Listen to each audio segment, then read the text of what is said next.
Lightning split the Oregon sky as Captain Mara Lewis stood abandoned on Highway 26, rain hammering her uniform while passing cars sprayed muddy water across her boots.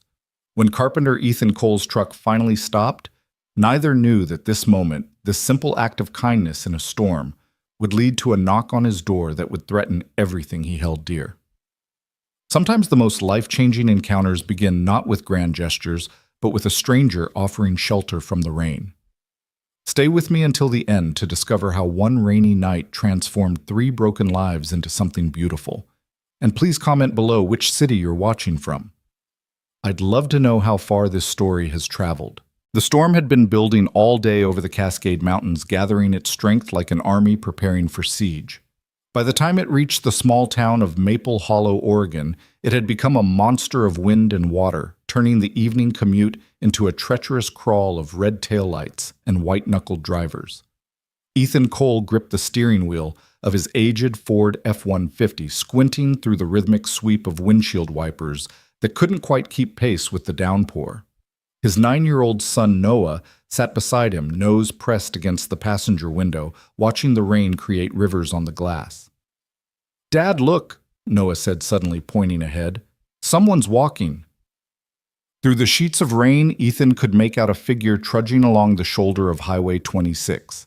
As they drew closer, details emerged through the storm's chaos. Military fatigues, a heavy duffel bag combat boot splashing through puddles that had grown into small lakes. The person's head was bent against the wind, one hand clutching the bag's strap, while the other tried unsuccessfully to shield their face from the horizontal rain. "Should we stop?" Noah asked, his voice carrying that particular mix of concern and uncertainty that children possess when confronted with adult decisions. Ethan's foot hovered over the brake pedal. He'd driven past his share of hitchhikers over the years. Maple Hollow wasn't exactly the safest place to pick up strangers, especially with Noah in the truck. But something about this figure, about the determined yet exhausted way they pushed forward through the storm, made him ease off the accelerator. "It's a soldier, Dad," Noah observed as they passed. "Like Uncle Marcus was." The mention of his late brother-in-law made Ethan's chest tighten. Marcus had served 3 tours in Afghanistan before an IED took him 4 years ago. Sarah, Ethan's wife, had never quite recovered from losing her brother. It was one of many griefs that had accumulated in their marriage like sediment until the weight of it all had crushed what they'd built together. But Sarah was gone now too, claimed by cancer 2 years past, leaving Ethan to raise Noah alone in a house that felt too big and too quiet except for nights like this when the storm made the walls shake. Ethan glanced in the rearview mirror. The soldier was getting smaller still, walking, still fighting against the rain. He thought of Marcus somewhere in Afghanistan, probably hoping that if he ever needed help, someone would stop. He thought of Sarah, who would have already been yelling at him to turn around. He thought of the kind of man he wanted Noah to become.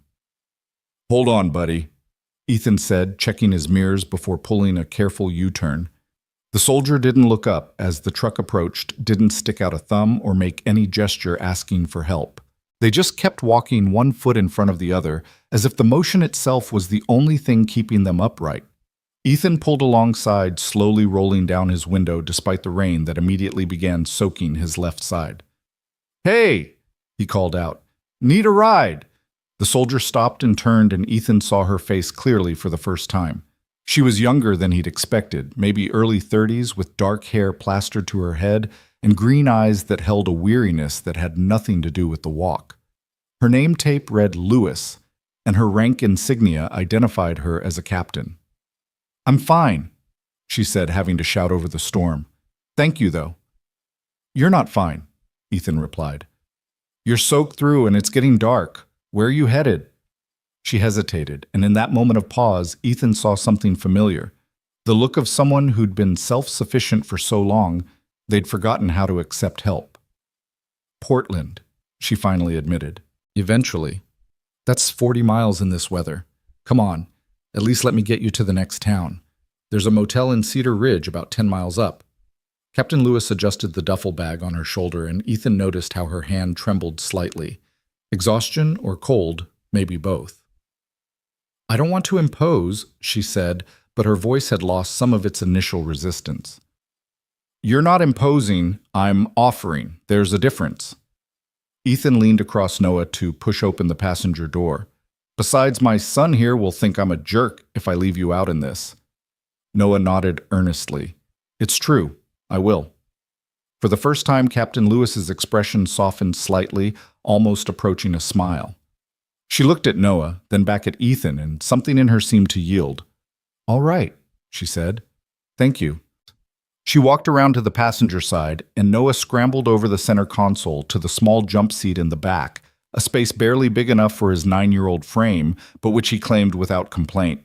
Captain Lewis hefted her duffel into the truck bed, then climbed into the cab, bringing with her the smell of rain and something else cordite maybe, or just the indefinable scent of someone who'd been in places where danger was measured in seconds. I'm Ethan, he said, pulling back onto the highway. This is Noah. Mara, she replied, then added, almost formally, Captain Mara Lewis. Nice to meet you, Captain Lewis, Noah piped up from the back. Were you in the war? Noah, Ethan warned gently. It's okay, Mara said, glancing back at the boy. Yes, I was. Just got back, actually. From where? Noah asked. Afghanistan. A place called Kandahar. My uncle was in Afghanistan, Noah said. He died there. Ethan saw Mara's jaw tighten slightly. I'm sorry to hear that. It's okay. I was little. I don't remember him much.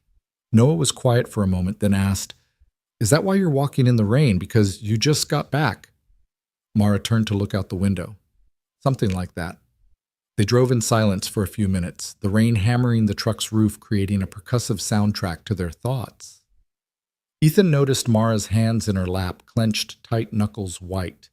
He recognized that tension, the body holding itself together through pure will.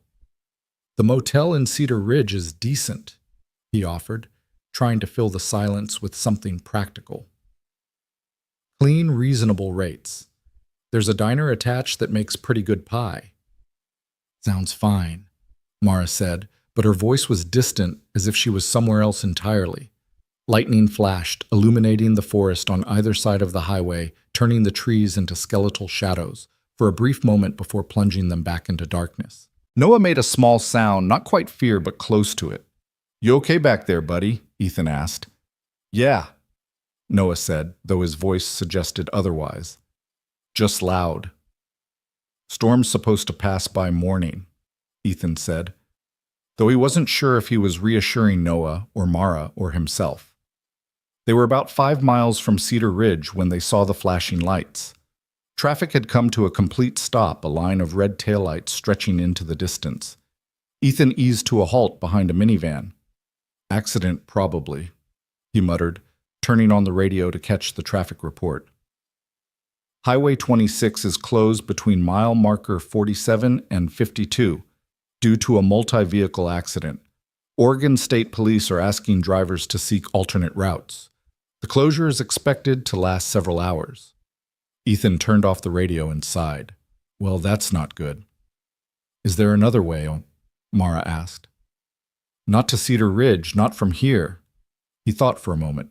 Look, this might sound forward, but my place is about 2 miles back. You're welcome to wait out the storm there. I can run you to Cedar Ridge in the morning or Portland if you need. Mara stiffened. I couldn't. The alternative is sitting in this traffic for who knows how long, Ethan pointed out. And Noah needs dinner. Don't you, buddy? I'm starving, Noah confirmed dramatically. Mara looked at the line of unmoving traffic, then at the rain still pounding the windshield, then at Noah's expectant face in the rearview mirror. You sure? She asked quietly. I wouldn't offer if I wasn't, Ethan said. Besides, you're not exactly in a position to cause trouble soaked as you are. No offense. That earned him the ghost of a smile. None taken. Ethan carefully maneuvered the truck through a 3-point turn using the shoulder to get around the traffic behind them. Other drivers were beginning to do the same. The news of the closure spreading through the automotive grapevine of CB radios and cell phones. The drive to Ethan's house took them off the highway, onto a county road that wound through dense forest. The trees formed a canopy overhead, their branches whipping in the wind, occasionally dropping pine cones that bounced off the truck's hood with hollow thuds. Do you live in the woods? Mara asked. Edge of them? Ethan replied. I've got 5 acres mostly forested. Built the house myself about 7 years ago. You're a builder, Carpenter. Do custom work, mostly cabinets, furniture, that sort of thing. Have a workshop behind the house. Dad makes amazing stuff, Noah chimed in. He made my whole bedroom set, even carved a dragon on my headboard. A dragon, huh? Mara glanced back at him. That's pretty cool. It's breathing fire and everything. Want to see it? Noah, let's get inside first, Ethan said, turning onto a gravel driveway that crunched under the truck's tires. The house emerged from the darkness as the truck's headlights swept across it, a modest 2-story cabin-style home with cedar siding and a wraparound porch. It looked solid and welcoming, the kind of place built to withstand Oregon winters and provide refuge from storms exactly like this one. Home sweet home, Ethan said, pulling into the attached garage. The absence of rain on the roof was suddenly jarring the quiet, almost oppressive after the constant noise of the storm. They climbed out of the truck and Ethan grabbed Mara's duffel from the bed before she could protest. It's heavy, she warned. I've got it, he said, though he was surprised by the weight. Whatever she was carrying, it was more than just clothes. They entered through a door that led into a mudroom, hooks on the walls holding rain jackets and Noah's school backpack. Beyond that was the kitchen, warm and smelling faintly of the morning's coffee. Noah, go change into dry clothes, Ethan instructed. Mara, you're soaked through. Let me find you something dry to wear. I've got clothes in my bag. Which are probably also wet, Ethan interrupted gently. Come on, no arguments. Sarah's clothes are still… He stopped, swallowed. I have things that should fit. He led her upstairs. Noah already disappeared into his room and pulled open a closet in the hallway. Sarah's clothes hung there, still organized by color the way she'd always kept them. He'd meant to donate them, had even loaded them into boxes once, but somehow they'd ended up back in the closet. My wife's, he said simply. She was about your size. Was, Mara asked gently. Cancer, 2 years ago. I'm sorry. Yeah, me too. He pulled out jeans, a flannel shirt, wool socks. These should work. Bathroom's right there. Take your time, get warm. I'll get dinner started. Back downstairs, Ethan busied himself in the kitchen, falling into the familiar rhythm of preparing a meal. Nothing fancy, grilled cheese sandwiches and tomato soup from a can, but hot and filling. Noah appeared in his dinosaur pajamas, hair sticking up at odd angles. Is she staying for dinner? He asked. Yeah, buddy. Is that okay? Noah nodded, then asked quietly, Is she sad? Ethan paused in his stirring of the soup. What makes you think that she looks like you did after Mom died, like she's carrying something heavy? Sometimes the kid's perception knocked Ethan sideways. Maybe she is. That's why we're being kind, right? Helping her carry it for a little while. Like how Mrs. Henderson brought us casseroles. Exactly like that. Mara appeared in the doorway. Sarah's clothes fitting her well enough, though she held herself uncertainly, like she wasn't sure she had the right to wear them. Her hair was towel-dried and pulled back, and without the rain and exhaustion, Ethan could see she was beautiful, in a way that had nothing to do with conventional prettiness, and everything to do with strength worn down to its essential core. Feel better? He asked. Much, thank you, for all of this. Hungry. Starving, actually. I haven't eaten since… She trailed off, calculating. Yesterday, I think. Well, then you're in luck.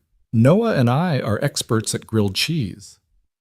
The secret is butter on the outside and mayo on the inside, Noah said seriously. Mayo. Mara raised an eyebrow. Trust us, Ethan said. It's life-changing. They sat at the small kitchen table, rain still battering the windows, but feeling distant, now held at bay by walls and warmth. Noah peppered Mara with questions between bites about the army, about Afghanistan, about whether she'd ever jumped out of a plane she had many times. What was the scariest part? Noah asked. Mara considered this. Not the jumping. The jumping was actually fun once you got used to it.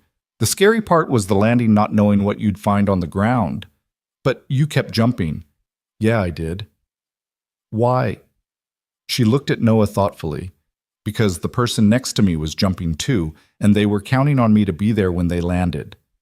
Ethan watched this exchange, saw how Mara answered Noah's questions seriously, without condescension. Sarah had been like that with kids too, treating them like full people, just living in smaller bodies. After dinner, Noah showed Mara his room, insisting she see the dragon headboard. Ethan followed, leaning in the doorway, as Noah explained every detail of the carving, how the scales had taken Dad forever to get right, how the eyes seemed to follow you around the room. "Your dad's an artist," Mara told Noah, running her finger along the detailed work. "He says he just follows what's already in the wood," Noah replied. "But I think that's what artists do, right? See things other people don't." Mara glanced at Ethan, something shifting in her expression. "Yeah, I think you're right." They moved to the living room, Noah curling up on the couch with a book, while Ethan built a fire in the stone fireplace. Mara stood by the window watching the storm. "It doesn't stop, does it?" she said quietly. "The rain here." "Not this time of year," Ethan agreed, joining her at the window. "You get used to it. Learn to find the beauty in it, even." "I'm from Arizona originally," she said. "Phoenix. This much water still feels unnatural." "How long were you overseas?" 15 months this last deployment, 3 tours total. "And now?" She was quiet for a long moment. "Now I'm supposed to go home, but I'm not sure where that is anymore." Ethan understood that feeling, the sense of being unmoored, drifting between who you were and who you were supposed to become. After Sarah died, he'd felt like that for months. Would probably still feel that way if not for Noah anchoring him to daily routine and responsibility. "I was heading to Portland," Mara continued. "There's a VA hospital there. I'm supposed to check in, do the whole reintegration thing, but my car broke down about 5 miles from where you found me. Transmission finally gave out. I started walking because," she shrugged, "because stopping felt like giving up." "What about family?" "Parents died in a car accident when I was 19, no siblings. There was someone, another soldier, but—" She stopped abruptly, jaw clenching. Ethan didn't push.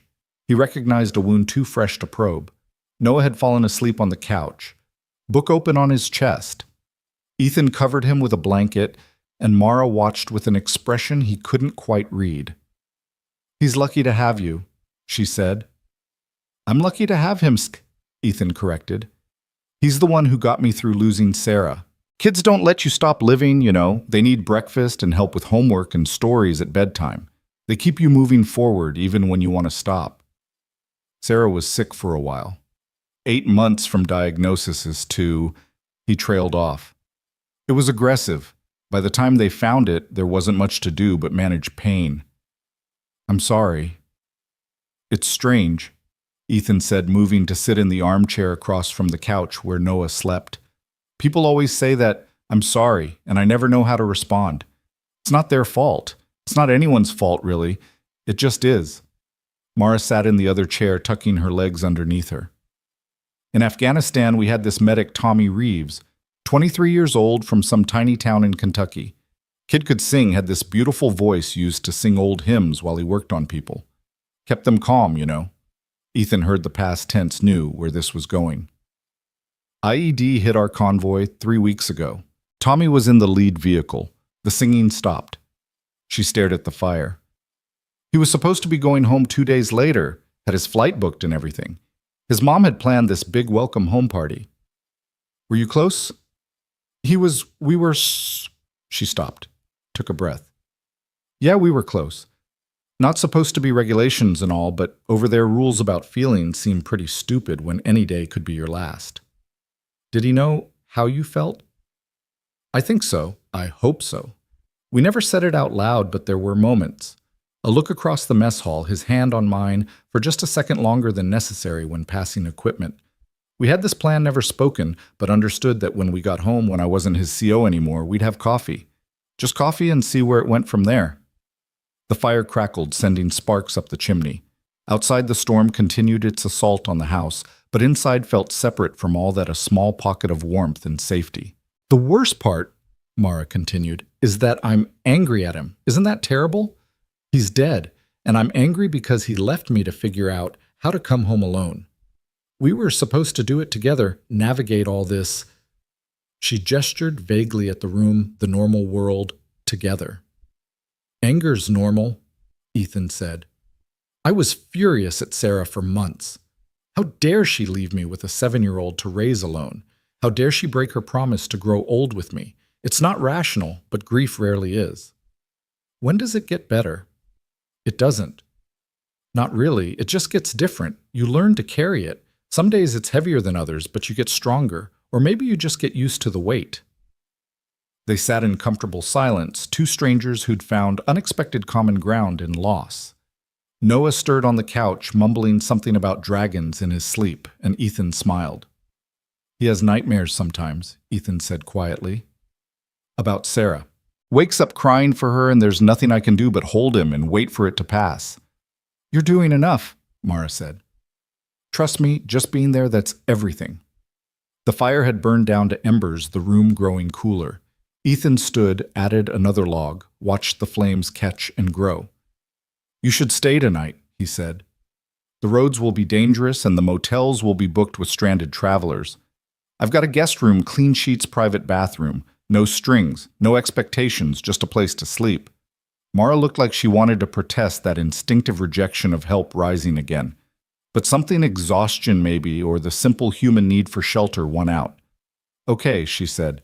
Thank you. Ethan woke Noah gently, guided the sleepy boy upstairs to his room. When he came back down, Mara was standing by the mantel, looking at the family photos displayed there.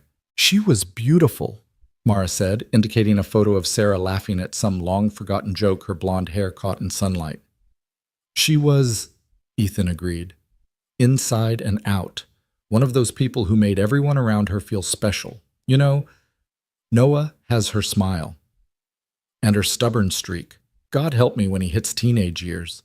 Mara traced a finger along the frame of another photo, Ethan. Sarah and a much younger Noah at the beach, all of them covered in sand and grinning. You were happy, she observed. We were. That's what makes it hard, I think. If we'd been miserable, if we'd been heading for divorce or something, maybe it would be easier. But we were happy. We had plans. We were going to travel when Noah got older, see Europe, maybe teach him to ski in the Alps. He shook his head. Stupid to plan that far ahead, I guess. Not stupid, Mara said firmly. Hope is never stupid. It's what keeps us going. He showed her to the guest room, pointed out extra towels, the bathroom where to find him if she needed anything. She stood in the doorway looking suddenly young and uncertain. Ethan, why did you stop, really? He thought about it. Honestly, I don't know. Something about seeing you out there fighting through that storm alone, it reminded me that kindness doesn't cost anything, but it can mean everything. And maybe, he paused, maybe I needed to be reminded that I can still help someone, that I'm more than just a widower going through the motions. She nodded slowly. Well, I'm glad you did. Stop, I mean. Me too. Good night, Mara. Good night. Ethan lay in his own bed listening to the storm and thinking about the strange turns life could take. This morning he'd woken up to just another gray October day, planning nothing more than picking Noah up from school and maybe working on the Hendersons' cabinet order. Now, there was a soldier in his guest room, a woman carrying grief as fresh as his had once been, and somehow her presence made the house feel less empty. He thought about Sarah, wondered what she'd make of this. She'd always been the one to take in strays, cats, dogs, people. She'd have liked Mara, he thought, would have seen past the walls to the hurt underneath, would have known exactly what to say to make it better. But Sarah was gone, and Ethan was here, and downstairs was a woman who jumped out of planes because someone was counting on her to be there when they landed. Maybe that's all any of them could do, keep jumping, keep landing, keep showing up for whoever needed them. The rain continued through the night, but the house stood strong against it, and 3 damaged souls slept under its roof, finding temporary shelter from their different storms. When morning came, it brought weak sunlight filtering through clouds and the sound of someone playing piano.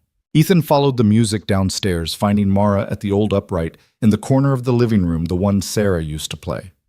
Her fingers moved across the keys with surprising skill, pulling out a melody that was both melancholic and beautiful. She stopped when she saw him. Sorry, I didn't mean to wake you. You didn't. Noah's internal clock goes off at 6:30 regardless. He's in the shower. He moved closer. I didn't know you played. My mom taught me before. It's been years since I had access to a piano. She ran her fingers silently over the keys. This is a beautiful instrument. It was Sarah's. She played every evening, said it helped her think. Do you play? No. Keep meaning to learn, but… He shrugged. One more thing on the list of things I'll get to someday. I could teach you. I mean, if you wanted, while I'm here. She caught herself. Not that I'm assuming I'm staying or anything. The roads are probably still a mess, Ethan said, though they both knew that wasn't really what this was about. Stay for breakfast, at least. Noah will be disappointed if you leave without saying goodbye. She nodded, and he saw relief flash across her features. Noah bounded down the stairs, hair wet from his shower, and immediately perked up, seeing Mara still there. You stayed, he exclaimed. The storm was pretty bad, Mara explained. Your dad was kind enough to let me use the guest room. Are you staying for breakfast? Dad makes amazing pancakes, like restaurant good. Well, with an endorsement like that, how can I refuse?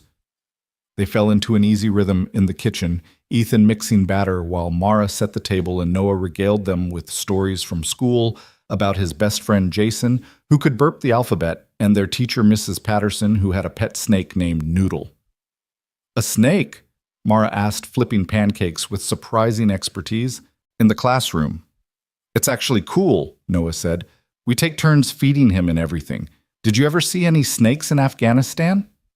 A few. Mostly we worried about camel spiders, though. Camel spiders. Noah's eyes widened. As Mara launched into a somewhat edited version of desert wildlife encounters, Ethan watched them interact. There was something natural about it, the way she fell into conversation with Noah, neither talking down to him nor over his head. She had a way of including him, making him feel heard. After breakfast, Ethan drove Mara back to her broken-down car to retrieve some things she'd left. It was a beat-up Honda Civic looking even more pathetic in the daylight, steam still wisping from under the hood. How long have you had it? Ethan asked. Since high school. It's taken me everywhere college basic training across the country twice. Guess it finally had enough. Mike's garage in town is honest. He could tow it, give you an estimate. For a transmission on a 20-year-old car, she shook her head. It's not worth it. I'll call a junkyard, have them take it. What about getting to Portland? She shrugged, that defensive wall sliding back into place. Bus probably, or hitchhike.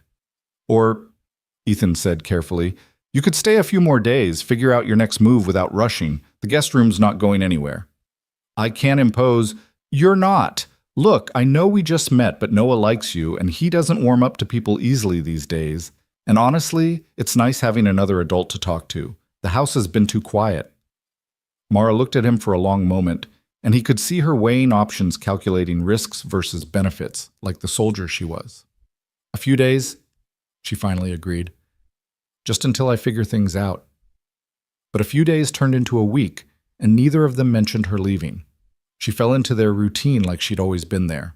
Mornings were for coffee and Noah's chatter about school. While Ethan worked in his shop and Noah was at school, Mara would run long, punishing runs through the forest trails trying to exorcise demons that couldn't be outpaced. Evenings were for homework help and dinner prep. Mara teaching Noah card games she'd learned overseas while Ethan cooked. You're letting me see, Noah said one evening, frowning at his cards. Am I?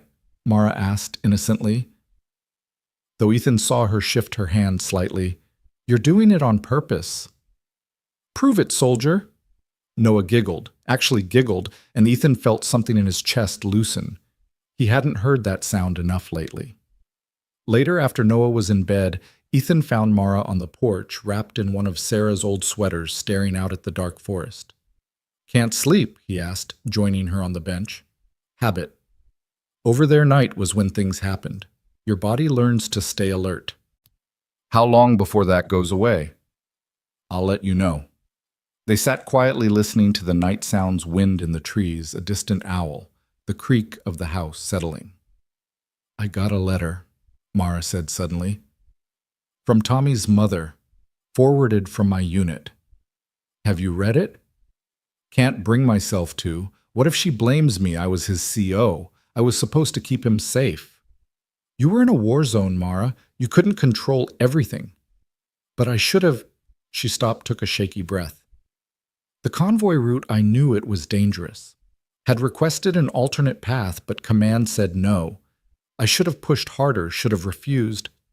And then you'd have been court-martialed, and someone else would have led that convoy, and the result would have been the same. You don't know that.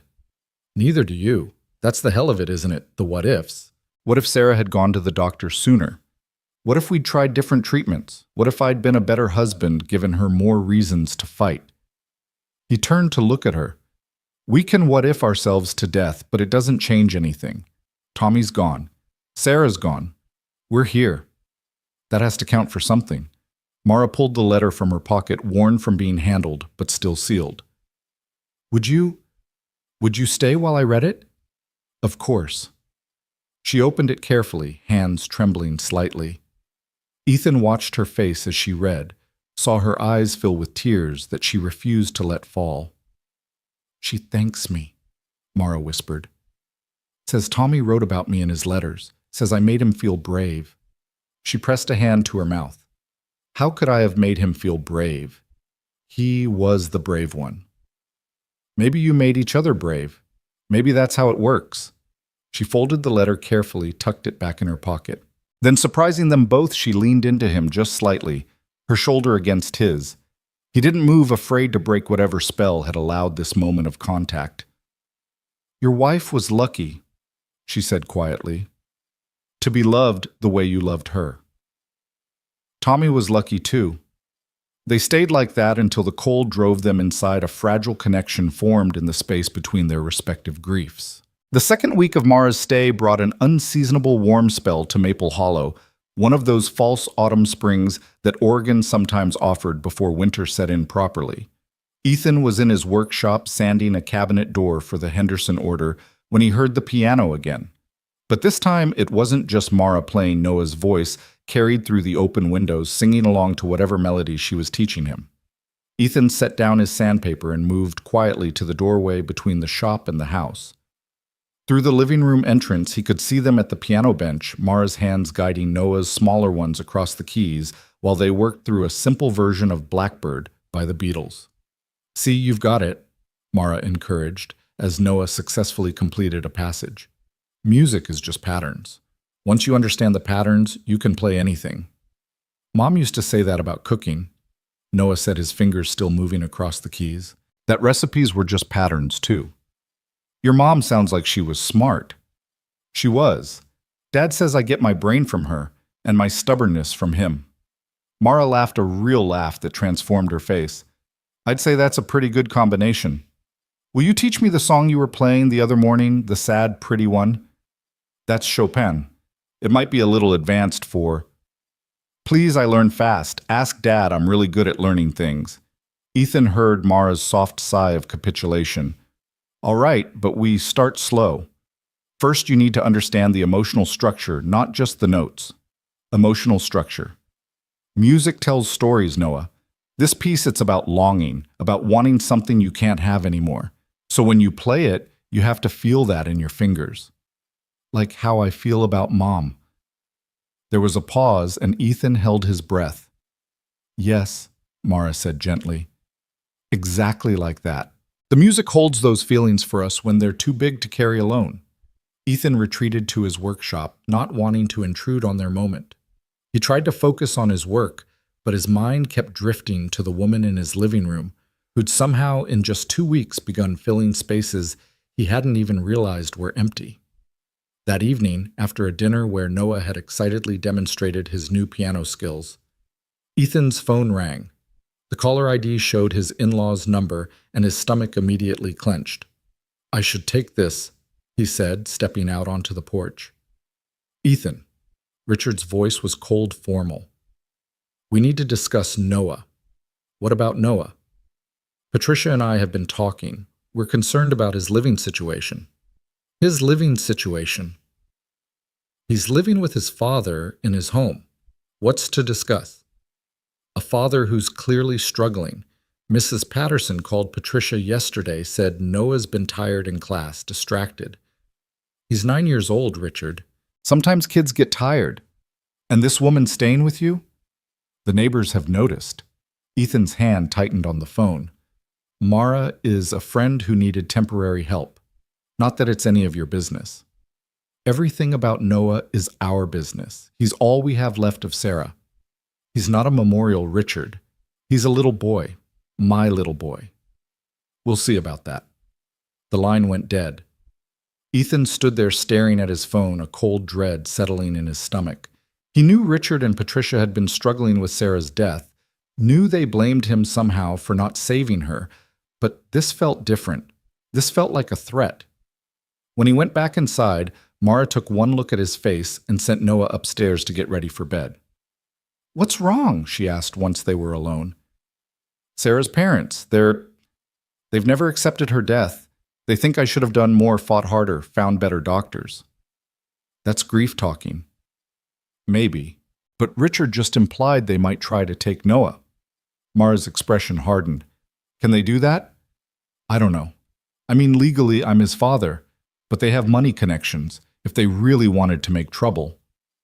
He slumped into a chair. "God, I can't lose him too, Mara. I can't." She moved to sit across from him, leaning forward. "You won't. You're a good father, Ethan. Anyone can see that." I work too much. The house is a mess half the time, and now I've got a stranger living here." He caught himself. "I didn't mean... It's okay. I am a stranger technically, and maybe my being here complicates things." She stood.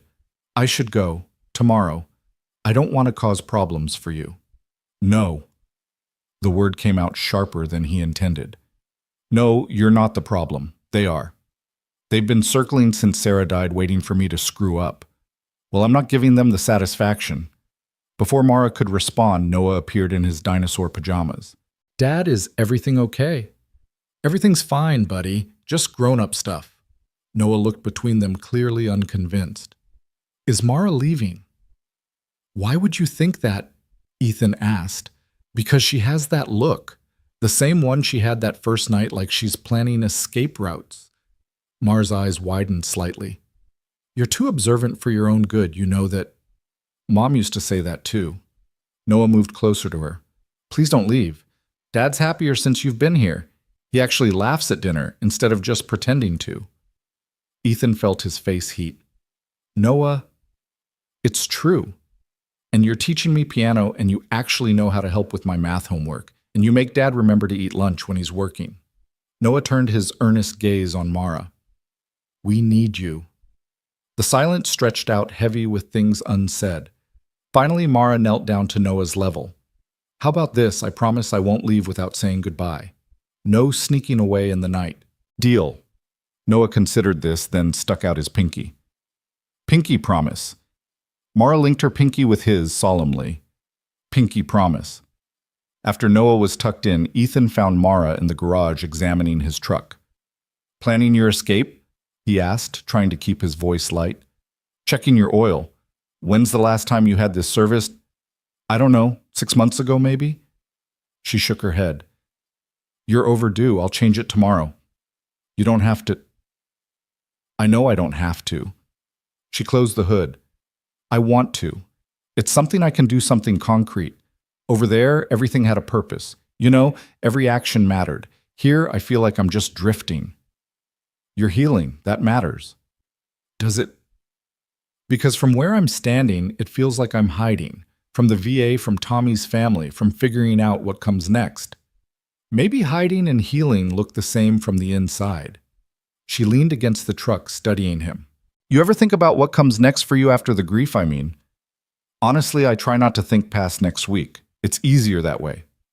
"But Noah's going to grow up. He'll need less from you." "What then?" It was a question Ethan had been avoiding for 2 years. "I don't know. Sarah and I had all these plans, but they were our plans together.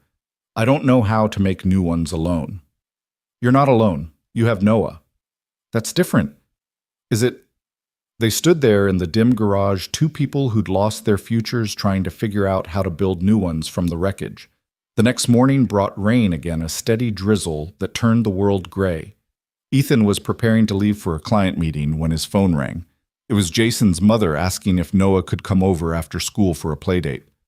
Actually, that would be perfect, Ethan said, an idea forming. After dropping Noah at school with the promise of picking him up from Jason's house later, Ethan returned home to find Mara under his truck tools spread around her. "You weren't kidding about that oil change," he called out. She slid out from under the vehicle, a smudge of grease on her cheek. "Almost done. Your filter was basically sludge. Leave that for a minute. I want to show you something." She wiped her hands on a rag, following him through the rain to his workshop. In the back corner, covered by a tarp, was something he hadn't touched in 2 years. "Sarah's project," he said, pulling away the covering to reveal a partially restored 1967 Mustang. She bought it the year before she got sick. We were going to fix it up together, teach Noah about cars when he got older. Mara walked around the car, slowly running her hand along the primer-spotted body. She had good taste. She had expensive taste, Ethan corrected with a small smile. But yeah, she did. I haven't been able to, I don't know, it felt like her thing. But it could be Noah's thing, yours and his. I don't know the first thing about restoring cars. I do. She popped the hood, examining the engine. Spent summers working in my uncle's garage. This needs work, but it's doable. She looked up at him. We could do it. Together. Give me something useful to do while I'm here, and when I leave... She paused. When I leave, you and Noah will have this. The word leave sat heavy between them, a reminder that this was temporary, whatever this was. Okay, Ethan said. Let's do it. They spent the morning cataloging what needed to be done, Mara's expertise evident as she diagnosed problems and suggested solutions. She was in the middle of explaining carburetor rebuilding when they heard a car in the driveway. Through the workshop window, Ethan saw a black town car pulling up. His stomach dropped. Stay here, he told Mara, but she followed him anyway. Richard and Patricia Walsh stood on his front porch like judges at a tribunal. Richard was tall, silver-haired, wearing a suit that probably cost more than Ethan made in a month. Patricia was perfectly put together despite the rain, not a hair out of place. We need to talk, Richard said without preamble. About what? Ethan asked, though he knew. About our grandson's welfare. Noah's fine. Patricia's gaze shifted to Mara, taking in the grease-stained clothes, the military bearing. And you are? A friend, Mara said simply. The friend who's been living here. Patricia's tone could have frozen water. Playing house with our daughter's family. Patricia, Ethan warned. No, Ethan. We've been patient. We've watched you struggle, waited for you to ask for help. But this, she gestured at Mara. Sarah's been gone barely 2 years and you're already replacing her.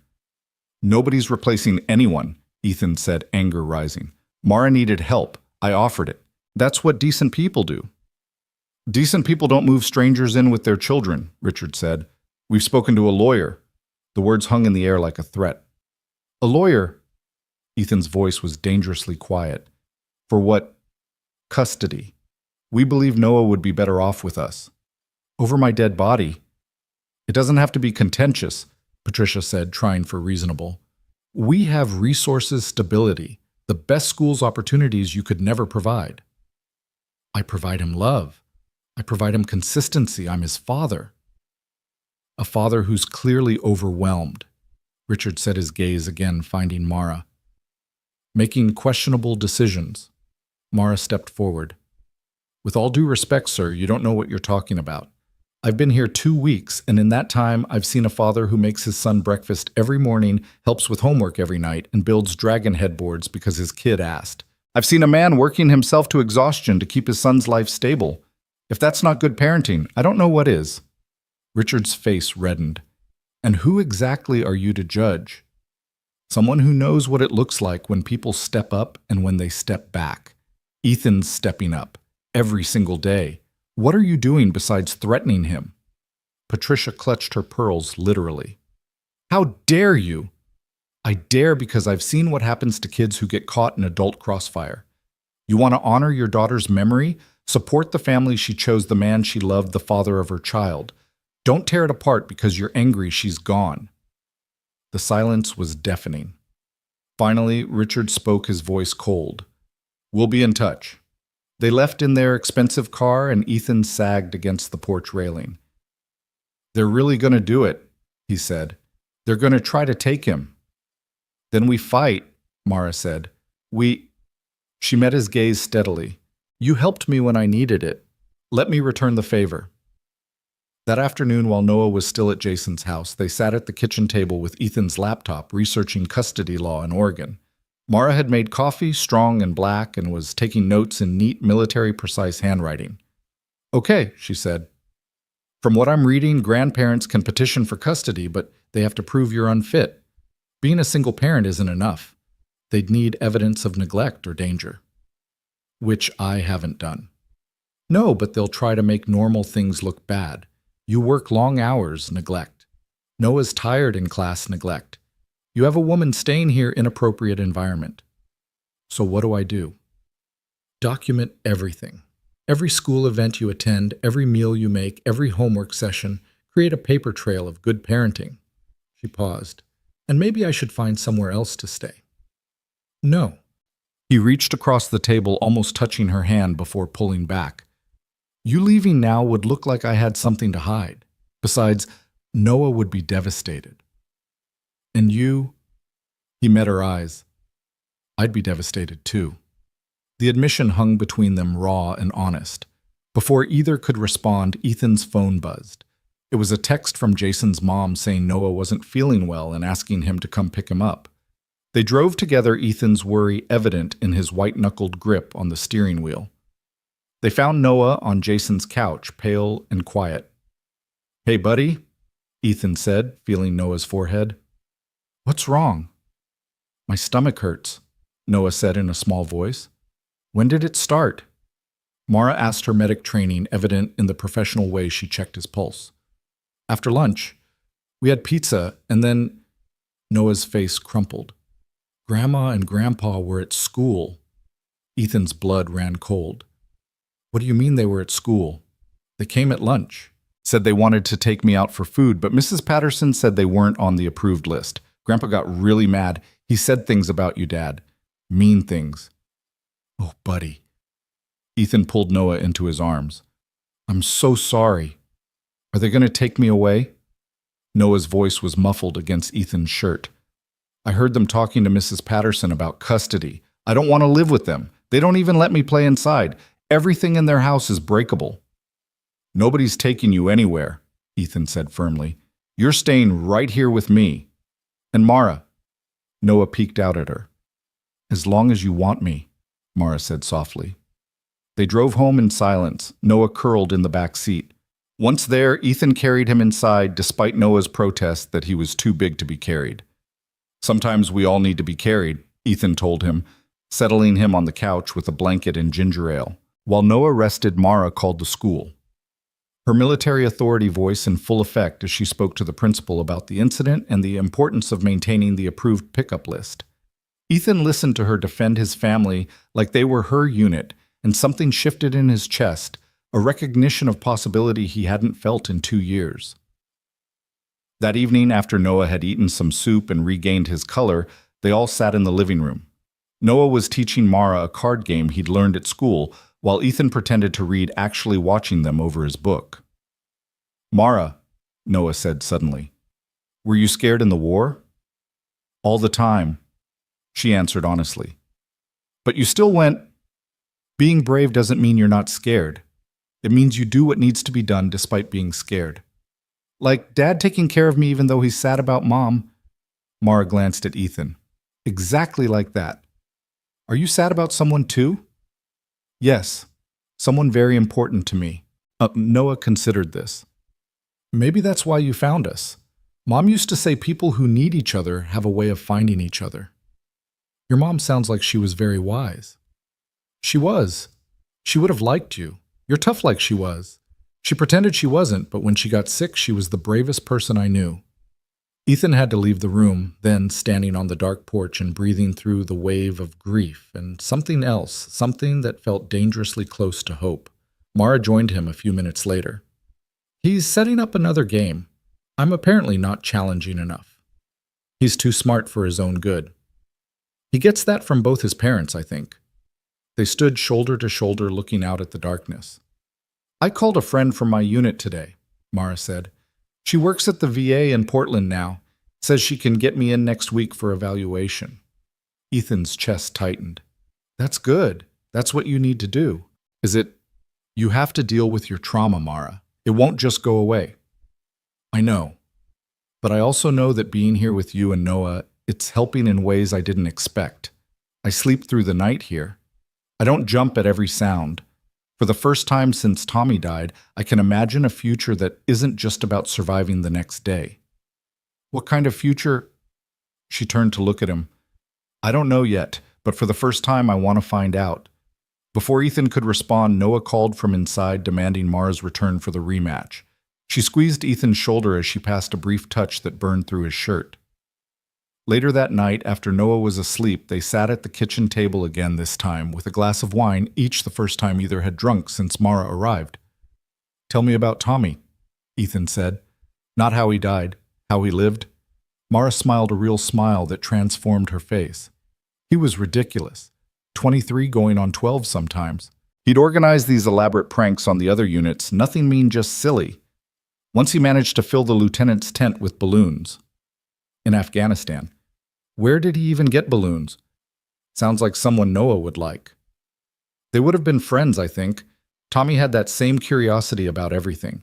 He was studying to be a pediatric nurse. Can you imagine this kid from Kentucky who'd never been further than Louisville before joining up, and he wanted to help kids heal? He sounds special. He was, but also ordinary in the best ways. He missed his mom's cooking, complained about the heat, got excited about care packages. He was just human, beautifully simply human. You loved him. I did. Do. Present tense feels wrong, but past tense feels like betrayal. I know exactly what you mean. They drank in comfortable silence, the kind that didn't need filling. Can I ask you something? Mara said. Why did you keep Sarah's clothes? Ethan considered the question. At first it was because I couldn't bear to remove them. Then it became habit. Now I think I was waiting. For what? For someone who needed them. Someone who would make them mean something other than loss. He met her eyes. They look right on you. That probably sounds weird. No, it doesn't. It sounds like grace. The next few days fell into a routine of careful normalcy. Ethan worked on the Henderson order while Mara and Noah spent hours at the piano or working on the Mustang. She was teaching him about engines, and Ethan would hear them from his workshop, Noah asking endless questions and Mara patiently answering. But underneath the routine was tension. Richard had called twice, leaving messages about discussions and arrangements. Ethan had started documenting everything, as Mara suggested, keeping receipts, taking photos of meals, saving Noah's improved homework grades. Thursday afternoon, Ethan came home from delivering the Henderson cabinets to find Mara in the kitchen with a woman he didn't recognize. Both women stood when he entered, and something in their posture made his stomach clench. Ethan, Mara said carefully, this is Jennifer from Child Protective Services. The woman extended her hand. Mr. Cole, I'm here following up on a concern that was reported. Let me guess. Richard Walsh. I can't disclose who made the report, but I do need to do a basic welfare check. Is Noah home? He's at school, and he's fine. I'm sure he is. This is just procedure. May I look around? Ethan wanted to refuse, wanted to rage about invasion of privacy and grandparents who couldn't accept reality. But Mara caught his eye, nodded slightly. Of course, he said. Jennifer was thorough, but not unkind. She examined Noah's room, checked the refrigerator and pantry, asked about routines and schedules. She interviewed Mara separately, then together. How long have you been staying here? She asked Mara. About 3 weeks. And your relationship to the family? I'm a friend. Ethan helped me when my car broke down, and I've been helping with Noah while I get back on my feet. You're military. Recently discharged. Captain Army 3 tours in Afghanistan. Jennifer made notes. And you're comfortable with the environment here for Noah? More than comfortable. Ethan's an exceptional father. Noah's thriving. When Jennifer finally left promising to be in touch, Ethan slumped against the door. They're really doing this, he said. They're trying to take my son. They're trying, Mara agreed. But they won't succeed. That social worker saw a clean house, stocked kitchen, Noah's artwork on the walls, his excellent report card on the fridge. She saw a father who came home in the middle of the day to deal with this, who was polite despite being angry. You did everything right. What if it's not enough? It will be. That evening, Noah was quieter than usual at dinner, pushing his food around his plate. What's wrong, buddy? Ethan asked. Kids at school are talking. Jason said his mom heard Grandpa Walsh is trying to get custody of me. Small towns, Mara muttered. Is it true? Noah looked between them. Are they trying to take me? Ethan took a deep breath. They're trying to say they could take better care of you than I can, but it's not going to happen. How do you know? Because I'm your dad, and nothing changes that. And because we have truth on our side. You're happy, healthy, doing well in school. That's what matters. But what if the judge doesn't see that? Mara leaned forward. Then we make sure the judge does see it. We show them every good grade, every picture you've drawn, every laugh at dinner. We show them that this is your home. If you'll have me, Mara said, looking at Ethan as much as Noah. I'd like to help. Please, Noah said immediately. Please stay and help. That night after Noah was asleep, Ethan found Mara sitting at Sarah's piano, not playing, just sitting. Thank you, he said, for today, for staying calm when I wanted to punch something. That's what soldiers do. We stay calm in crisis. Is that what this is, a crisis? No, she said softly. This is a family under pressure. There's a difference. We're not a family, Ethan said, though the words felt wrong even as he said them. Mara stood, moved closer to him. Aren't we? We eat together, work together, worry about Noah together. What else would you call it? Complicated. The best things usually are. She was close enough that he could smell her shampoo, see the gold flecks in her green eyes. For a moment they stood frozen, balanced on the edge of something. Then Noah's voice called from upstairs, breaking the spell. Dad, I had a bad dream. Ethan stepped back. I should go. I'll be here. As he climbed the stairs to comfort his son, Ethan thought about those 3 words. I'll be here. They felt like a promise, one he was starting to depend on despite knowing better. The nightmare that had woken Noah wasn't about monsters or darkness. It was about suitcases. Ethan held his son as he described the dream, how everyone in the house was packing, how no matter how fast Noah tried to unpack things, more suitcases appeared. Even Mara was packing, Noah whispered against Ethan's chest. She had her big green bag, the one from that first night, and she was putting all the music books in it. It was just a dream, buddy. Nobody's going anywhere. Promise? Ethan hesitated, knowing he couldn't promise what Mara would do, but Noah's trembling decided him. I promise we'll all talk before anyone goes anywhere. No surprises. When Noah finally fell back asleep, Ethan found Mara in the workshop examining the Mustang's engine by lamplight. She'd changed into jeans and one of his old flannel shirts, sleeves rolled up, grease under her fingernails, like she'd been born to this work. Couldn't sleep either, he asked. Wanted to check the valve timing. I think I figured out why it's been misfiring. She didn't look up from the engine. Is Noah okay? Bad dream about everyone leaving. Her hand stilled on the wrench. I'm making things harder for him, aren't I? Getting close, and then, don't. Ethan moved closer. Don't do that thing where you decide what's best for everyone else without asking them. Is that what I'm doing? It's what you're about to do. I can see it in your shoulders, the way they're squaring up like you're preparing for retreat. She finally looked at him, and he saw surprise in her eyes. You've been watching my shoulders. I've been watching all of you, he admitted. The way you bite your lip when you're concentrating on piano. How you unconsciously stand at parade rest when you're nervous. The way your whole face changes when Noah makes you laugh. Ethan, I know this is complicated. I know you're dealing with loss and trauma, and I'm dealing with custody battles and grief, and we're both messes. But Mara, these past 3 weeks, I've felt more alive than I have in 2 years. She set down the wrench carefully, precisely like she was defusing a bomb. I have my VA appointment Monday. I know. In Portland. I know that too. I might need treatment. Inpatient possibly. PTSD doesn't just go away because you've found a nice family to play house with. The words stung, but Ethan recognized them for what they were: defensive fire meant to create distance. Is that what you think you're doing? Playing house? Isn't it? She turned back to the engine. I'm wearing your dead wife's clothes, teaching your son piano, pretending I belong here when we both know I'm just passing through. Sarah's clothes look better on you than they did on her, Ethan said quietly.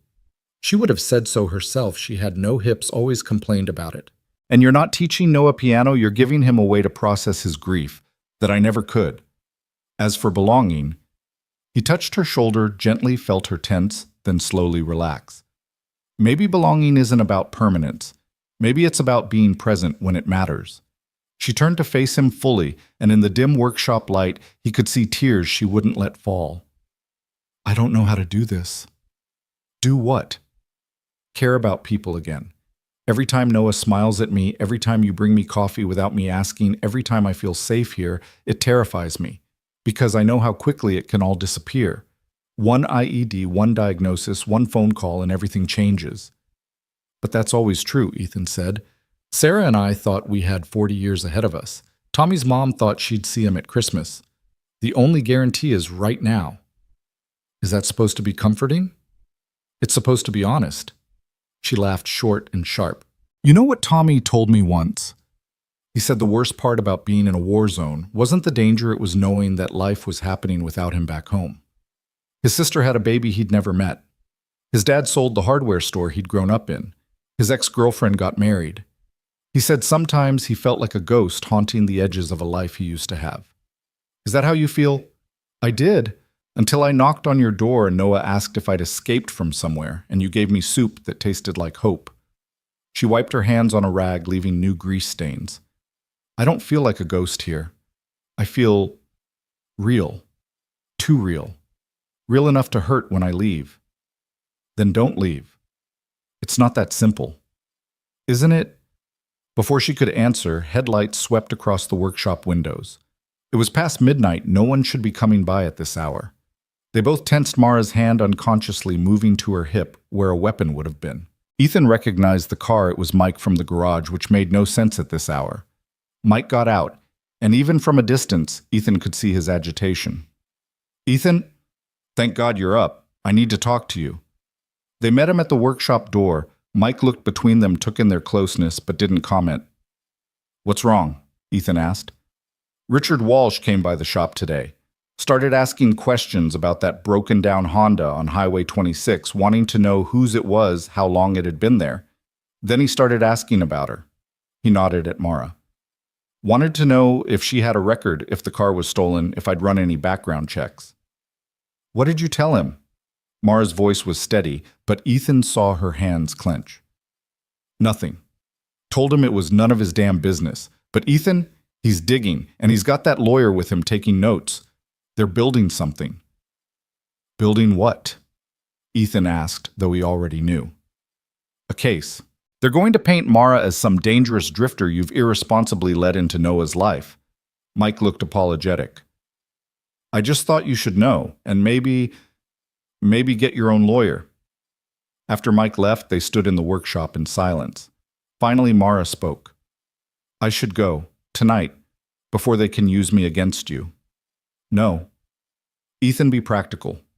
I'm a liability. Unknown woman with PTSD. No job. No permanent address. You're a decorated Army captain with 3 tours of service to this country. You're helping Noah process his grief in ways I never could. He stopped, ran his hand through his hair.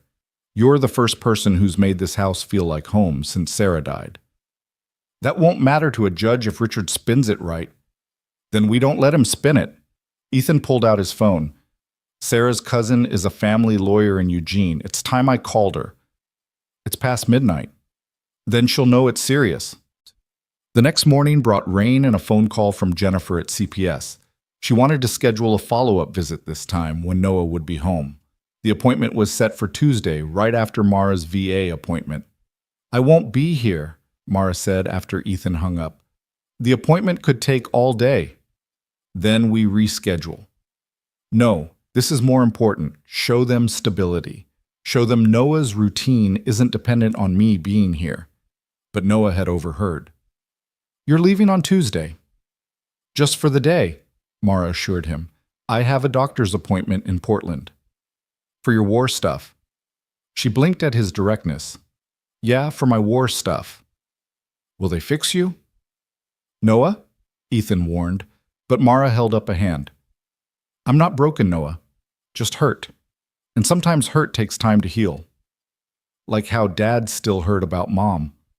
Something like that. Noah considered this. Maybe you should both go to the doctor. Out of the mouths of babes, Ethan thought. That weekend, Sarah's cousin Lisa drove up from Eugene. She was a small woman with Sarah's same determined jaw and sharp intelligence. She reviewed everything the CPS visit Richard's threats in Mara's presence. Okay, Lisa said after 2 hours of questions. Here's the situation. Grandparents' rights in Oregon are limited. They'd have to prove you're unfit, which, from what I'm seeing, would be nearly impossible. You're employed. Noah's grades are good. The house is stable. But Ethan could hear the but coming. But Richard Walsh has money and influence. He can drag this out, make your life hell, force you to spend money you don't have on legal fees. Unless what? Lisa glanced at Mara.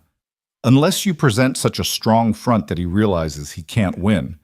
Courts favor stability for children. If you can show that Noah has a strong support system, that his life is enriched, not diminished by the current arrangement, Richard might back down. How do we do that, Mo? Character witnesses for one. Teachers, neighbors, anyone who can speak to your parenting, and she hesitated. It wouldn't hurt if Mara's situation was more defined. Defined how? Mara asked. Right now you're a house guest with no clear role. Are you a tenant? An employee? Lisa paused delicately. Romantic partner. The court likes clarity. Ethan felt heat rise in his face. We're friends. Friends don't usually look at each other the way you two have been for the past hour, Lisa said bluntly. Look, I'm not saying you need to define your relationship for my benefit, but Richard's lawyer will ask, and you need an answer that doesn't make you look unstable or opportunistic. After Lisa left promising to file paperwork to get ahead of any custody petition, Ethan found Mara packing her duffel bag. What are you doing? Getting ready for Monday. I might need to stay in Portland for a few days, depending on what they say. That's not what you're doing. You're pre-leaving, packing now so it hurts less later. She stopped folding a shirt, one of Sarah's shirts. Maybe I am. Maybe that's smarter. Smarter for who? For everyone. Lisa's right. I'm a complication you don't need right now. You're not a complication, Ethan said, frustrated. I'm what? She turned to face him fully. What am I, Ethan? Because I don't know anymore. I'm not a soldier, I left that behind. I'm not Tommy's girlfriend, he's gone. I'm not really Noah's teacher or your house guest or... He kissed her. It wasn't planned or gentle. It was 3 weeks of accumulated tension and fear and hope colliding. For a moment she froze, then she was kissing him back, her hands fisting in his shirt. When they broke apart, both breathing hard, she whispered, "This is a terrible idea." Probably. Noah could get hurt. He's already hurt. We all are. Maybe that's okay. Maybe that's how we know we're alive. She looked at him for a long moment, then slowly, deliberately unpacked the duffel bag, hanging Sarah's clothes back in the guest room closet. Sunday was unseasonably sunny, one of those perfect autumn days that made the Pacific Northwest feel like paradise. They took Noah to the coast, driving an hour to reach the beaches at Cannon Beach. Noah ran ahead chasing seagulls, while Ethan and Mara walked more slowly, not quite touching, but close enough that their hands occasionally brushed. Sarah loved it here, Ethan said, watching Noah explore tide pools. She used to say the ocean reminded her that some things were bigger than cancer. Tommy would have loved it. He'd never seen the ocean before joining up. The first time we flew over the Atlantic, he pressed his nose to the window like a kid. They found a large piece of driftwood and sat watching Noah build elaborate sandcastles with the focused intensity of an architect. I'm scared, Mara admitted suddenly. About tomorrow. What if they want to hospitalize me? What if they say I'm too damaged to be around Noah? Then we deal with it, together. You keep saying that word. Together. Because I mean it. She leaned into him slightly and he wrapped an arm around her shoulders. They sat like that watching Noah and the waves, pretending for a moment that they were just a normal family on a beach day. That evening, Noah insisted on making dinner for Mara's going away to the doctor meal. It was spaghetti with jarred sauce and garlic bread that was slightly burned, but Mara declared it the best meal she'd had in months. When I come back, she told Noah, I'll teach you how to make the sauce from scratch, my Italian grandmother's recipe. You promise you're coming back? Noah asked. I promise I'll try.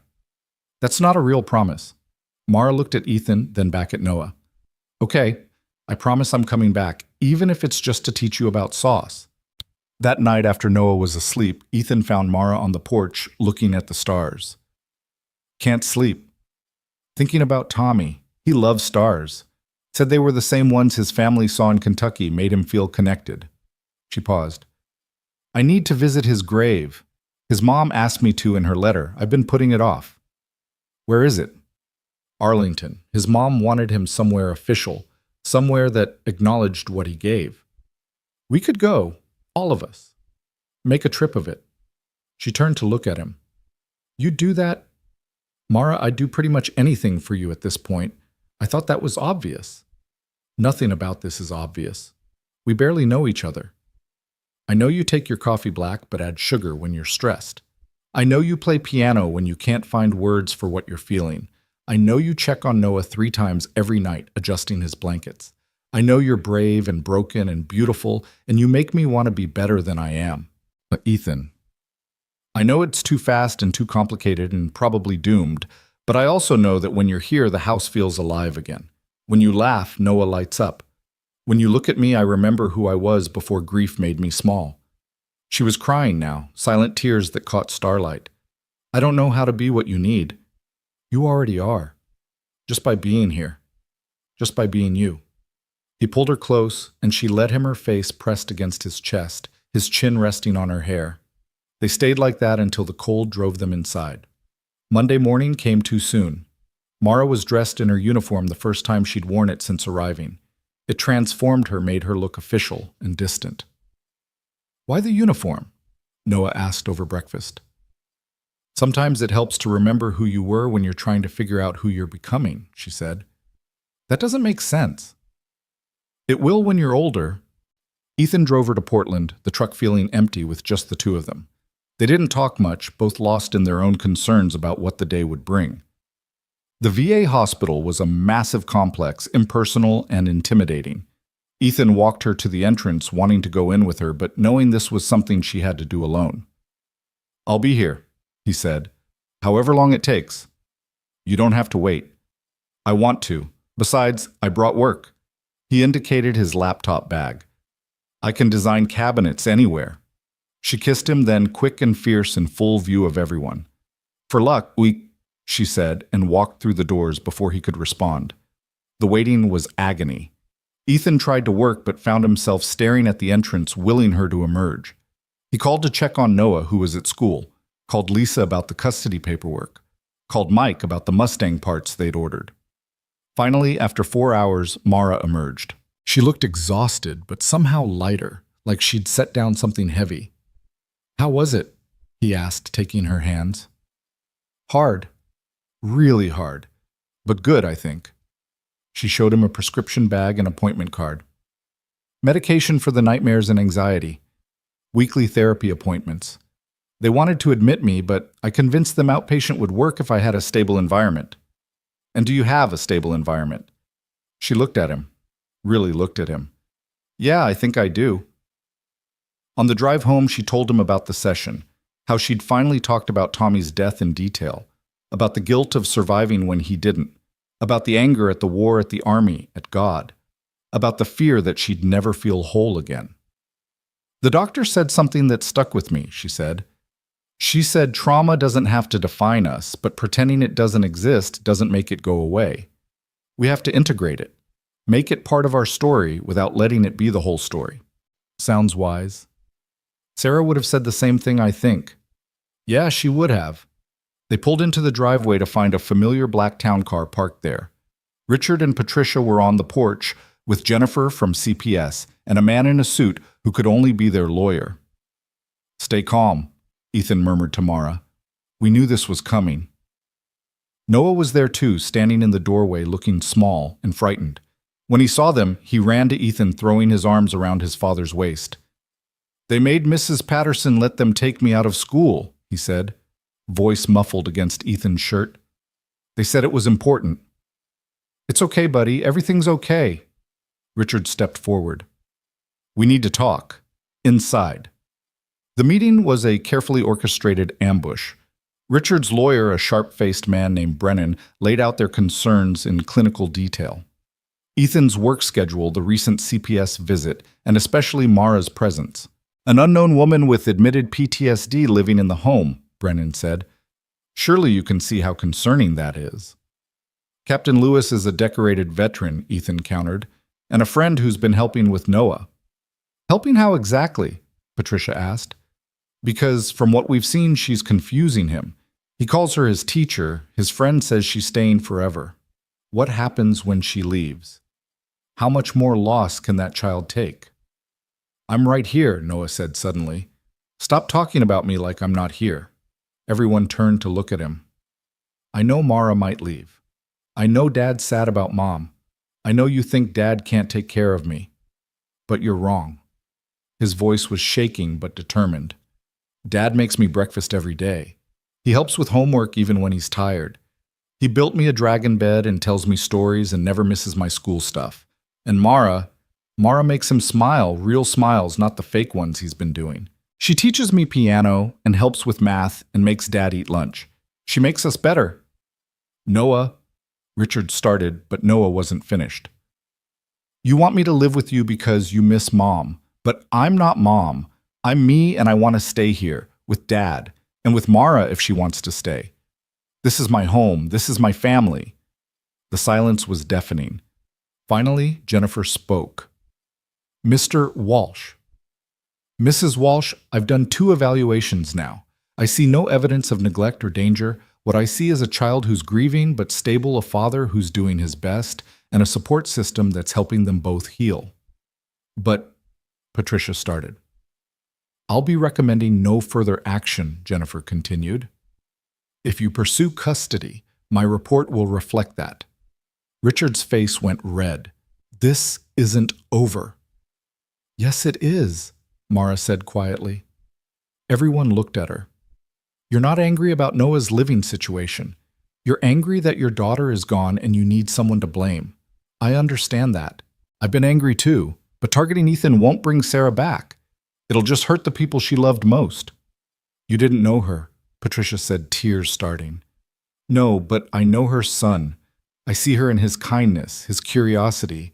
I know her husband, see how much he loved her and the way he's preserved her memory while still moving forward. And I know she'd be heartbroken to see her family torn apart like this." Patricia broke down then, sobbing. Richard put his arm around her, his own eyes wet. "We just miss her so much," Patricia whispered. "We all do," Ethan said gently. "But Noah needs grandparents, not adversaries. Be part of his life the right way. Come for dinner, take him to the zoo, share your memories of Sarah, but don't try to take him away. That's not what she would want."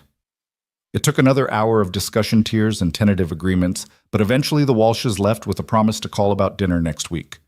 Jennifer left with paperwork closing the case. The lawyer left looking disappointed at the lack of billable conflict. That night, emotionally exhausted, they sat around the kitchen table eating pizza from a box too tired to cook. Noah was wedged between Ethan and Mara, still clingy from the day's trauma. "Mara," he said suddenly, "are you going to marry Dad?" Ethan choked on his pizza. Mara carefully set down her slice. "Why do you ask that?" she said carefully. "Because Jason's mom got remarried and he said it was weird at first, but now it's good because his stepdad makes his mom laugh and fixes things." He looked between them. "You make Dad laugh and you fix the truck." "It's complicated, buddy," Ethan said. "Adults always say that when they don't want to answer." Mara laughed, surprising them all. "You're right. Okay, honest answer, I don't know. Your dad and I care about each other and we care about you. But marriage is a big decision that takes time." "How much time?" "I don't know that either. Noah considered this. But you're staying, right? You promised. I'm staying. Then we can figure out the rest later. From the mouths of babes, Ethan thought again. After Noah went to bed, Ethan and Mara sat on the couch, her head on his shoulder, his arm around her. That was intense, she said. Which part? The custody ambush or the marriage proposal via 9-year-old? Both. All of it. She shifted to look at him. He's not wrong, though. We should probably talk about what this is. What do you want it to be? I want... She paused, choosing words carefully. I want to wake up here. I want to teach Noah piano and help with the Mustang and fight with you about who makes better coffee. I want to go to therapy and get better, but not alone. I want to visit Tommy's grave and know that I'm honoring him by living, not just surviving. I want to try. Just try. That's all any of us can do, right? Try and see what happens. He kissed her forehead. Then we try. 2 weeks passed after the confrontation with the Walshes, and life settled into something resembling normalcy, though Ethan knew better than to trust it completely. Mara had moved her few belongings from the guest room to his room, a transition that happened gradually. First a toothbrush, then clothes in his closet. Then one night, she simply didn't go back to the guest room after they'd stayed up talking until dawn. Noah had accepted this development with the straightforward pragmatism of children asking only if this meant Mara was staying forever now. When neither adult could give him a definitive answer, he'd shrugged and said, well, at least for now is better than not at all. The therapy was working slowly. Mara still woke with nightmares, but less frequently, and when she did, Ethan was there to hold her until the shaking stopped. She'd started running less compulsively, sometimes choosing to help him in the workshop, instead learning woodworking with the same focused intensity she brought to everything. You're good at this, Ethan told her one afternoon as she carefully sanded a cabinet door. Natural feel for the grain. It's peaceful, she said. Predictable. Wood doesn't explode. It just becomes what you help it become. They were working in comfortable silence when Ethan's phone rang. It was Lisa, his lawyer cousin. The Walshes have withdrawn their custody petition, she said without preamble. Officially, Richard called me this morning. Ethan felt his knees go weak with relief. Just like that? Apparently, Patricia had a change of heart. She told Richard that Sarah wouldn't want this, that she'd been letting grief make her cruel. They want to rebuild the relationship gradually if you're willing. After he hung up, Ethan told Mara the news. She hugged him tight and he felt her tears against his neck. It's over, she whispered. You're safe. Noah's safe. We're safe, he corrected. That evening, they celebrated with Noah's favorite dinner tacos with all the fixings. Noah was practically bouncing in his chair as they told him about his grandparents' decision. So they're not mad anymore? He asked. They were never really mad, Mara explained. They were sad and scared, and sometimes those feelings come out looking like anger. Like when I threw my backpack that time after Mom died. Exactly like that, Ethan said, remembering the incident Noah, 7 years old and overwhelmed, hurling his backpack across the room and screaming that it wasn't fair. It hadn't been about the backpack or even the homework inside it. It had been about the unfairness of losing his mother. Grandma called earlier, Noah said suddenly. While you were in the workshop, she wants to come for Thanksgiving. Ethan and Mara exchanged glances. Thanksgiving was 3 weeks away. What did you tell her? Ethan asked. I said I'd ask you, but I think we should say yes. Mom always said Thanksgiving was about being grateful for family, even when family is complicated. Out of the mouths of babes, yet again. The next morning brought an unexpected visitor. Ethan was working on a custom order when a rental car pulled into the driveway. A woman got out mid-50s, graying hair, wearing the kind of practical clothes that suggested she'd driven a long way. Mara was the first to reach the door, and Ethan saw her go rigid when she saw the woman. Mrs. Reeves. Mara's voice was barely a whisper. Tommy's mother. Ethan moved to stand beside Mara, not touching, but close enough to offer support. Hello, Mara, the woman said, and her voice was kind, tired, heavy with the same grief Ethan recognized from his own mirror. I hope it's okay that I came. I got your address from your unit commander. Of course. Please come in. They sat in the living room, Mara and Mrs. Reeves on the couch, Ethan in the armchair. Noah was at school, which seemed like a mercy this felt too heavy for a child to witness. "You look well," Mrs. Reeves said, studying Mara's face. "Tommy worried you wouldn't take care of yourself when you got home. He talked about me all the time. Every call, every letter. Mara said this, Mara did that. His father used to joke that we knew more about you than some of our own relatives." Mara's hands were clenched in her lap. "Mrs. Reeves, I'm so sorry. The convoy route I should have—" "Stop!" The older woman's voice was firm. "Tommy's commanding officer already told me everything. How you fought for a different route. How you tried to put yourself in the lead vehicle instead. How you held him while—" She stopped, composed herself. "You didn't kill my son, Mara. The war did. And he knew the risks. We all did. He was supposed to come home." "And you were supposed to come home together, but life doesn't follow our supposed twos, does it?" Mrs. Reeves pulled something from her bag, a small wooden box. "He left this for you, with instructions to give it to you if anything happened." Mara took the box with shaking hands. Inside was a simple silver necklace with a small compass charm and a letter. "I'll give you privacy," Mrs. Reeves said, standing. "No, please stay." Mara opened the letter, reading aloud in a voice that trembled. "Mara, if you're reading this, then I didn't make it home, and I need you to know some things. First, stop blaming yourself. I can feel you doing it from beyond or wherever I am. Second, thank you for seeing me as more than just some kid from Kentucky, for making the worst place in the world bearable, for being the reason I could be brave. I bought the compass and cobble from that vendor who always flirted with you. It's so you don't lose your way when you get home. Because you need to get home, Mara. Really get home. Not just physically, but all the way. Find something good. Find someone who sees you the way I did, like you're made of steel and starlight. Don't let my death be the end of your story. Let it be a chapter. Maybe even an important one, but not the last one. Live, Mara. Live enough for both of us. All my love. Tommy, P.S. Tell my mom her cookies were the best thing about mail call, and tell her I wasn't scared, even if it's not true." The room was silent except for soft crying, both women now, and Ethan felt his own eyes burning. "Were you scared?" Mrs. Reeves asked. "He was, wasn't he?" "We all were," Mara said. "But he was also brave, the bravest person I knew. He sang right up until—" "He sang?" Mrs. Reeves nodded, seeming to find comfort in this. "He always sang when he was nervous, even as a little boy." She looked at Ethan for the first time. "You must be the reason she looks better. Tommy would be glad." "This is Ethan," Mara said. "He and his son Noah, they've given me a place to land." "To stay," Ethan corrected gently. "Not just land." Mrs. Reeves smiled the first real smile since she'd arrived. "Good. That's good." She stood to leave. "I'm driving up to Seattle spreading some of Tommy's ashes in the Sound. He always wanted to see the Pacific Northwest. Would you—" Mara stopped, started again. "Would you like to stay for dinner? Noah would love to meet you, and you could tell us stories about Tommy as a kid."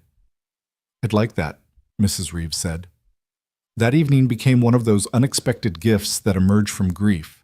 Mrs. Reeves told stories about Tommy's childhood, the time he'd tried to baptize the cat, his obsession with becoming a ninja, the way he'd practiced singing in the barn because he was too shy to let anyone hear him at first. Noah was captivated, asking endless questions about the war, about Kentucky, about what it was like to have a son who was a hero. "He wasn't a hero," Mrs. Reeves said gently. "He was just a good boy doing his best in an impossible situation. Real heroes are the ones who come home and have to figure out how to keep living. Like Mara." After Mrs. Reeves left for her hotel, promising to stop by again on her way back from Seattle, Mara stood in the backyard looking at the stars. Ethan joined her, wrapping his arms around her from behind. "You okay?" "He wanted me to live," she said. "Really live, not just survive." "Are you living?"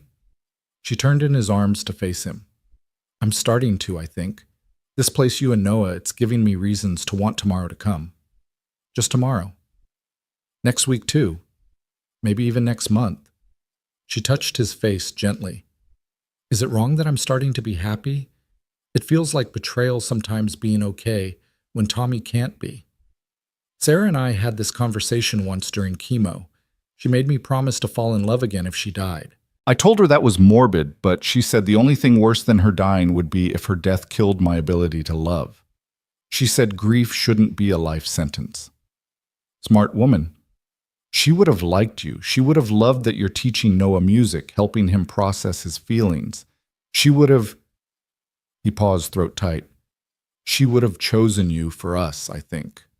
They went inside to find Noah at the piano practicing the Chopin piece Mara had been teaching him. It was still halting, imperfect, but the emotion was there, the longing, the sorrow, the hope underneath it all. That was beautiful, buddy, Ethan said when Noah finished. Mara says music is how we say things that are too big for words. He looked at them. Is Mrs. Reeves okay? She's sad, Mara said honestly, but she's strong. Like you were when your mom died. Will she be okay? Eventually, with time and help and people who care about her. Like you're okay now. Mara considered this. I'm getting there. Good, Noah said simply, then added, I'm glad you stayed.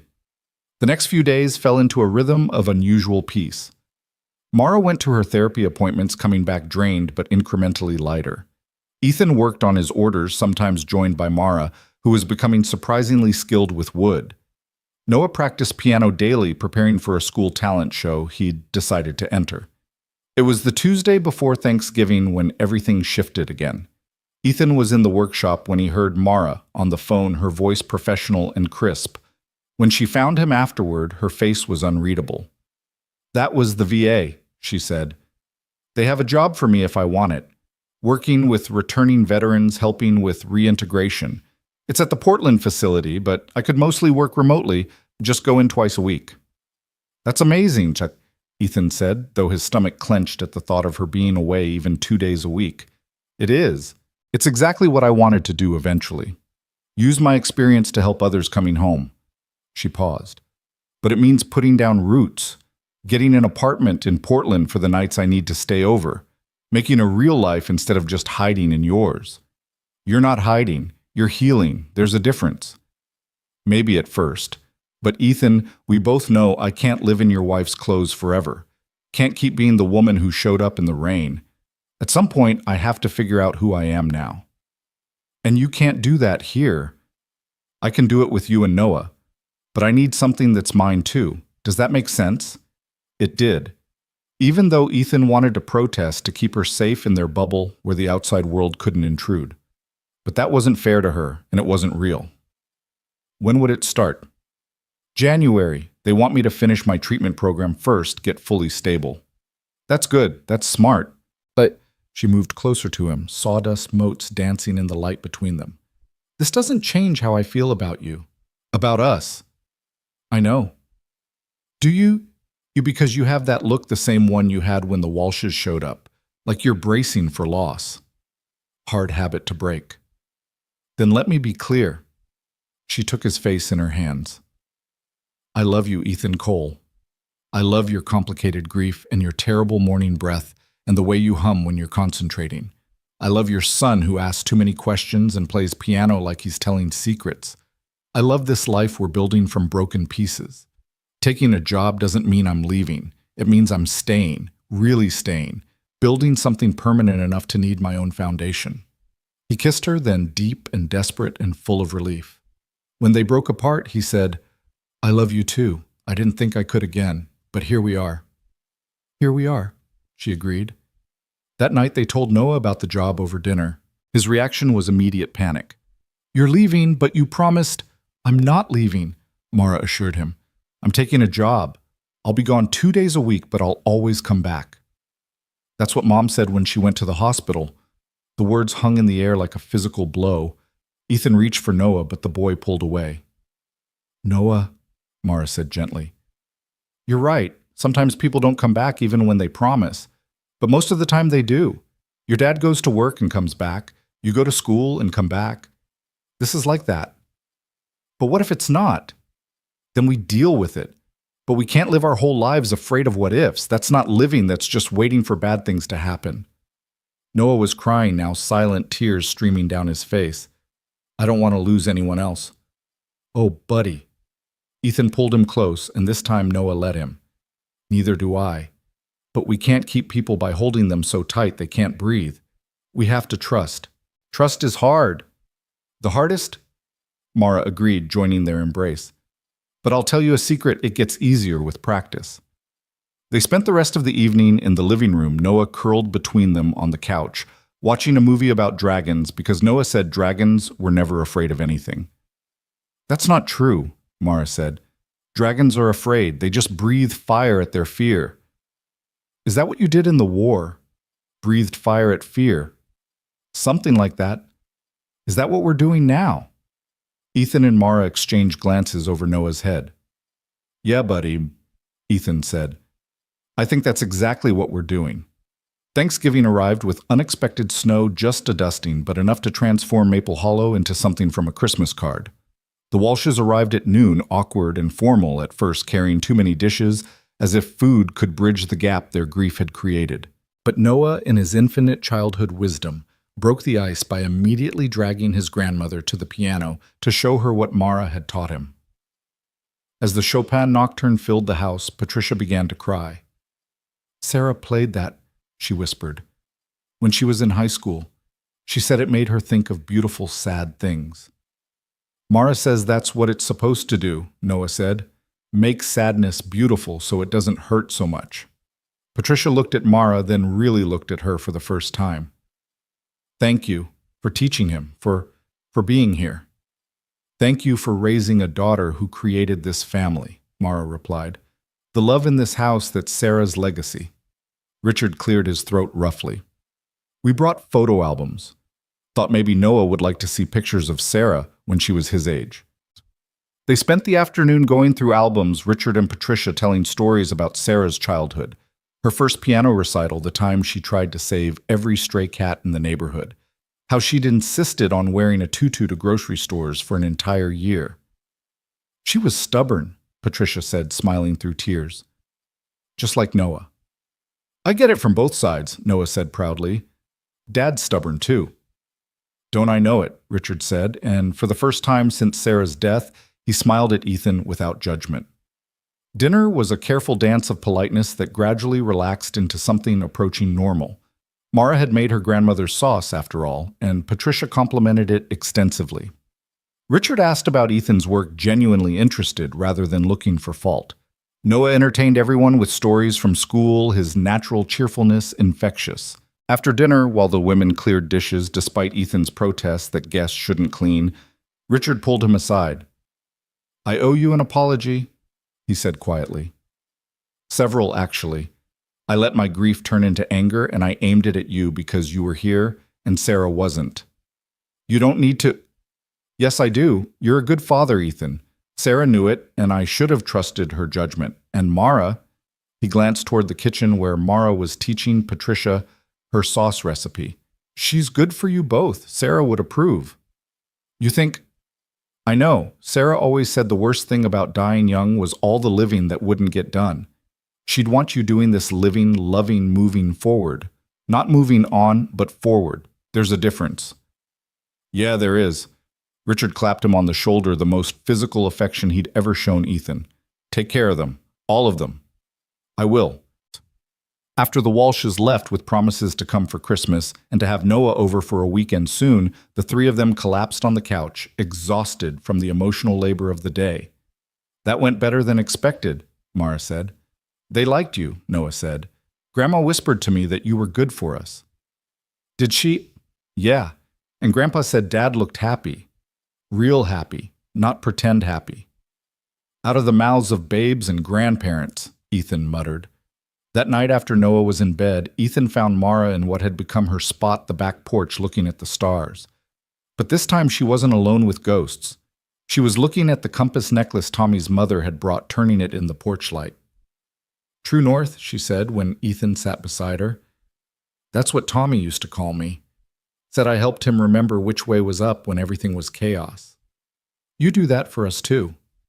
And you do it for me. Maybe that's what love is, being each other's compass. When did you get so philosophical? Therapy. Turns out talking about your feelings for an hour twice a week makes you think about them. They sat in comfortable silence, the night sounds of Oregon surrounding them, wind in the trees, a distant owl, the creak of the house settling. I want to go to Arlington, Mara said suddenly, to see Tommy's grave, to say goodbye properly, to tell him about you and Noah, about the life I'm building. I think he'd want to know. When? Soon, before I start the job, before the new year, like closing one chapter before starting another. We'll go with you. You don't have to yet. We want to. Noah's never been to D.C. We could make it educational. See the monuments, the museums. A family trip to a cemetery. How morbid. A family trip to honor someone who mattered to someone who matters to us. How loving. She leaned into him and he felt her smile against his shoulder. When did you get so philosophical? Must be contagious. The next few weeks passed in preparation. Mara had more interviews with the VA finalizing her position. She found a small apartment in Portland for the night she'd need to stay over, though she'd yet to spend a night there. Noah's talent show was coming up, and he practiced constantly, the Chopin piece becoming more fluid, more his own interpretation. It was 2 weeks before Christmas when they made the trip to Arlington. The flight was Noah's first, and he spent it with his nose pressed to the window, marveling at clouds from above. Mara held Ethan's hand during takeoff, not from fear of flying, but from the weight of what they were flying toward. Arlington was overwhelming in its precision white headstones in perfect rows like soldiers still in formation. They found Tommy's grave after consulting the map section 60, where the recent casualties from Iraq and Afghanistan were buried. Thomas James Reeves, Noah read from the headstone. Purple Heart, Bronze Star. He looked up at Mara. He was a hero. He was, she agreed, kneeling to place flowers they'd brought. And he was also just a person who liked terrible jokes and couldn't carry a tune, but sang anyway. She talked to the stone, then introducing Ethan and Noah, telling Tommy about the house in Oregon, about teaching piano and learning woodworking, about healing and hurting and slowly finding her way. I'm using the compass, she said finally, finding true north. It doesn't look like either of us expected, but it's good. It's really good. I think you'd be happy for me. Noah, with the intuitive understanding children sometimes possess, started humming not the Chopin but something simpler, a melody Mara had taught him. After a moment, Mara joined him, their voices soft in the December air. When they were done, Noah asked, "Do you think he heard, 'I think the people we love always hear us one way or another'?" Mara said. They spent 3 days in D.C. doing all the tourist things, the Smithsonian, the monuments, the Capitol. Noah was enchanted by everything, his curiosity inexhaustible. But it was the Vietnam Memorial that stopped them, all the black wall with its endless names. So many, Noah said quietly. Too many, Ethan agreed. But people still remember them, Noah pointed out, indicating the flowers and letters left at the wall. That matters, right, being remembered. It matters, Mara confirmed. But living matters more. That's what they'd want for us to live. The flight home from D.C. was turbulent, the plane bucking through winter storms that had Noah gripping Ethan's hand while Mara told him stories about jumping from planes in worse weather. By the time they landed in Portland, all three were exhausted, but there was something settled about Mara now, a peace that hadn't been there before Arlington. The next morning brought an unexpected call. It was from a law firm in Phoenix asking for Mara. She took the phone with confusion that quickly turned to shock. "My parents' house?" she said after hanging up. "I'm still listed as the beneficiary. It's been sitting empty for 15 years. They want to know what I want to do with it." "You still own it?" Ethan asked. "Apparently. I was so young when they died, and then the army became everything.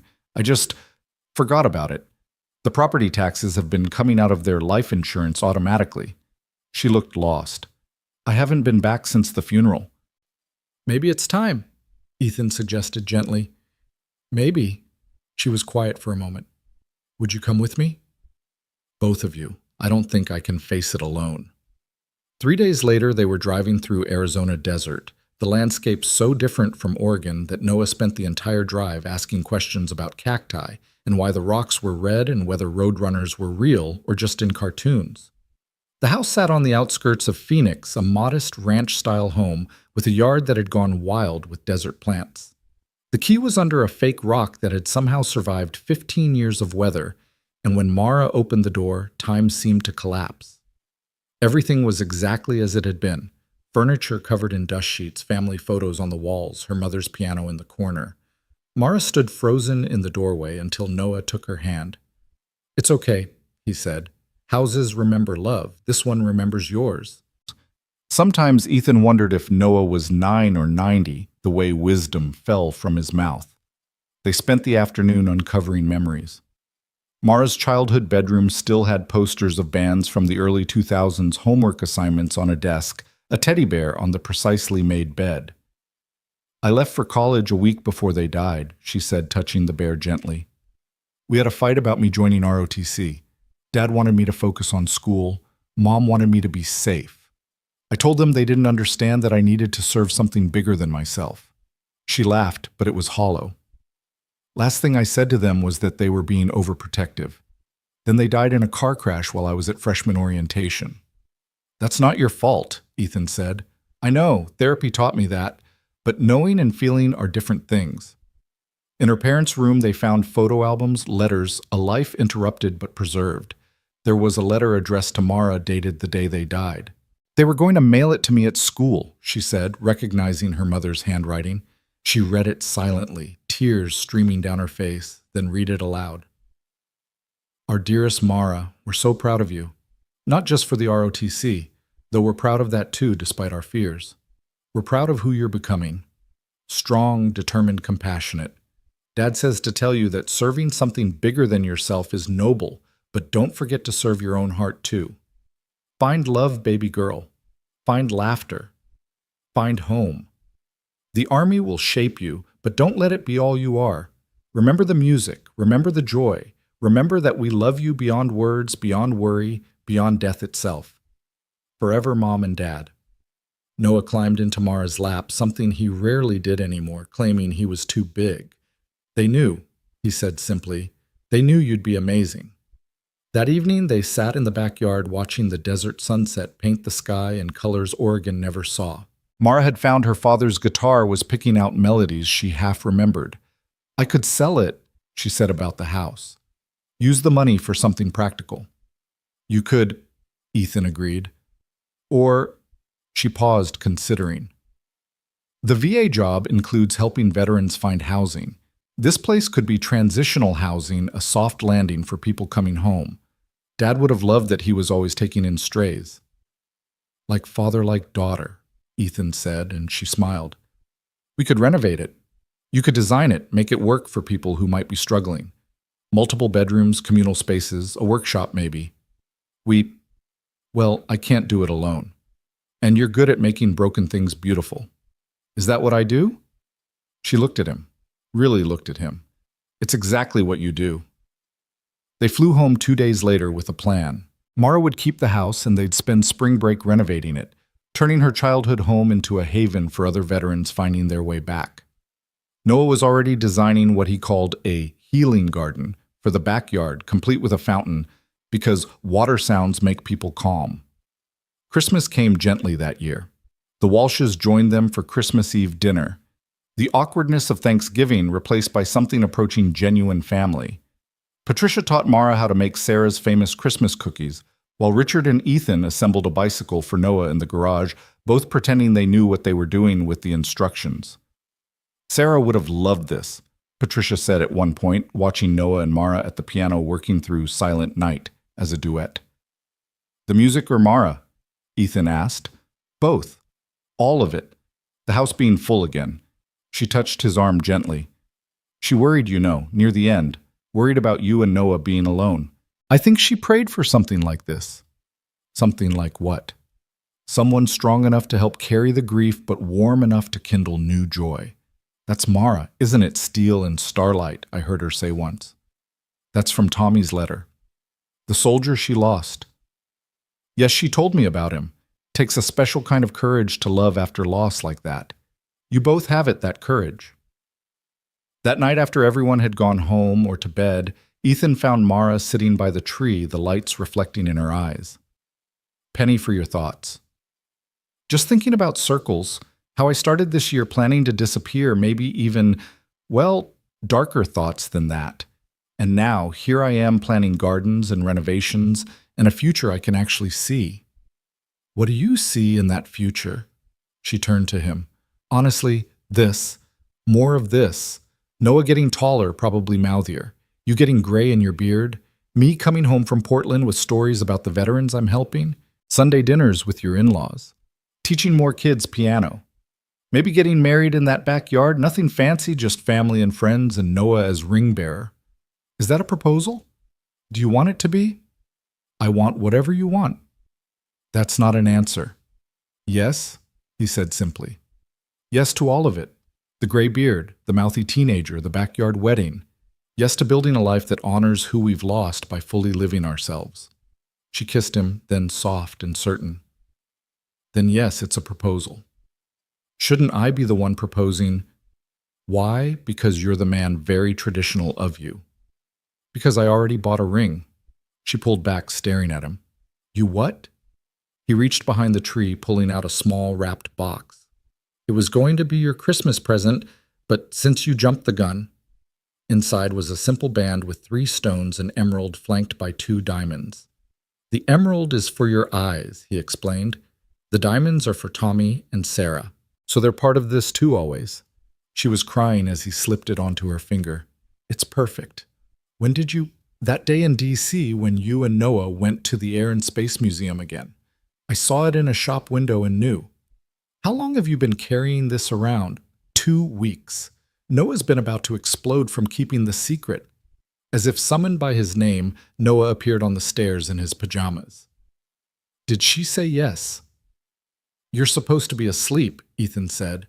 Like, I could sleep knowing you were probably down here proposing wrong. How does one propose wrong? Mara asked, laughing through her tears. Dad was supposed to do it at midnight with the candles I helped set up in the workshop. You set up candles. It was romantic, Noah said defensively, but you guys rushed it. Sorry to ruin your plan, buddy, Mara said, holding out her hand to show the ring, but I got impatient. Noah examined the ring critically, then nodded approval. Does this mean I get to call you Mom now? The question hung in the air, delicate as spun glass. Do you want to? Mara asked carefully. Maybe not yet, but someday. Is that okay? That's perfect. Cool. Can I be ring bearer? I already promised you could be. Cool. He hugged them both, then headed back upstairs, calling back. The candles are probably a fire hazard, just saying. They rushed to the workshop to find dozens of tea lights creating a golden glow, and in the center, the Mustang they'd been working on now fully restored with a bow on top. When did you finish this? Mara gasped. Noah and I have been sneaking out here while you're at therapy. We wanted to surprise you. It's your wedding present early. The car the memories we'll make in it, the road trips teaching Noah to drive in a few years, all of it. She walked around the Mustang, running her hands along the perfectly painted surface. It's beautiful. Sarah would be so happy. I think she is wherever she is. And Tommy, too. They stood in the candlelight, holding each other, surrounded by the warm scent of sawdust and the promise of tomorrow. Noah's talent show was 3 days after Christmas. The auditorium was packed with parents wielding phones to record their children. The Walshes sat in the front row with Ethan and Mara Patricia clutching Richard's hand nervously. He'll be fine, Mara assured her. He's been practicing so much I hear that Chopin in my sleep. But when Noah took the stage, he didn't sit at the piano immediately. Instead, he took the microphone. Hi, I'm Noah Cole. This year I learned that music can hold feelings that are too big for words. My mom died 2 years ago, and my dad and I were really sad. Then Mara came. She's right there.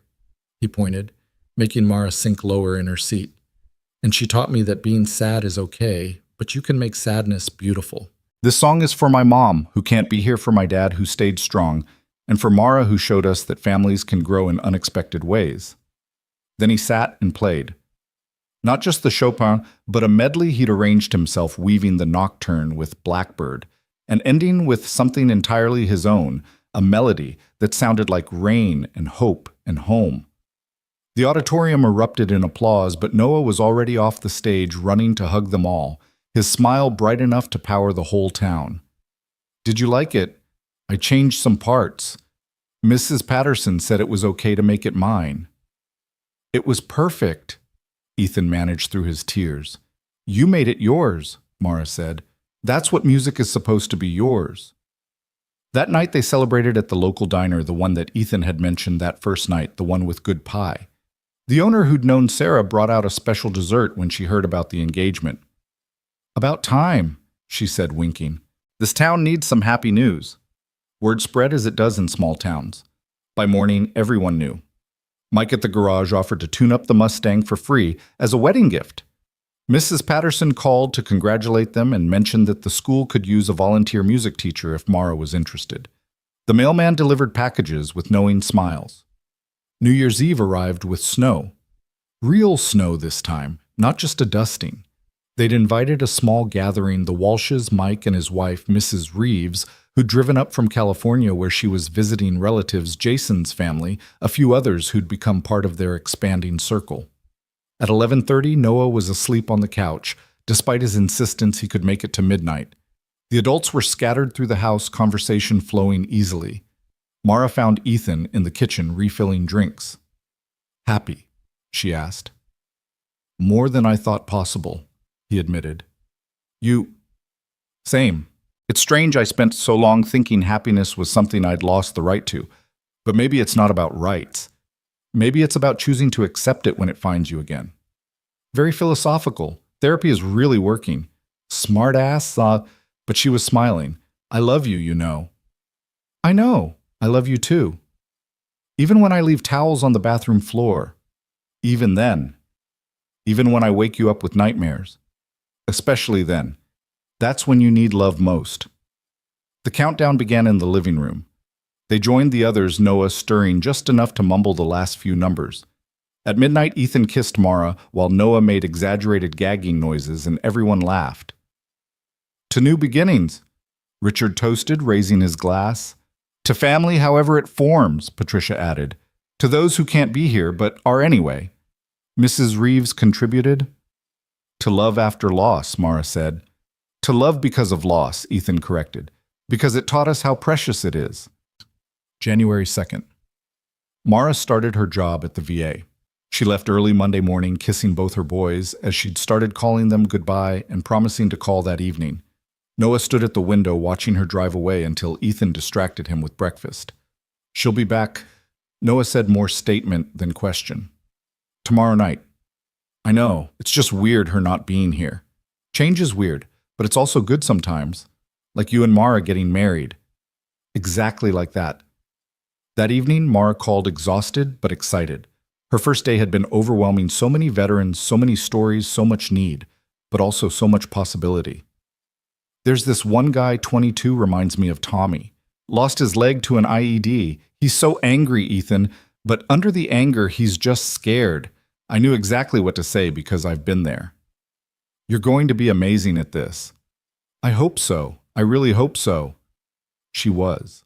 Within a month, she'd implemented a new program pairing recent veterans with those who'd been home longer, a buddy system for navigating the civilian world. She started a weekly music therapy session, teaching piano to anyone who wanted to learn. The apartment in Portland became less a necessity and more a crash pad for the night she worked too late to drive safely home. February brought Valentine's Day and their decision to get married on Memorial Day weekend. "It feels right," Mara explained.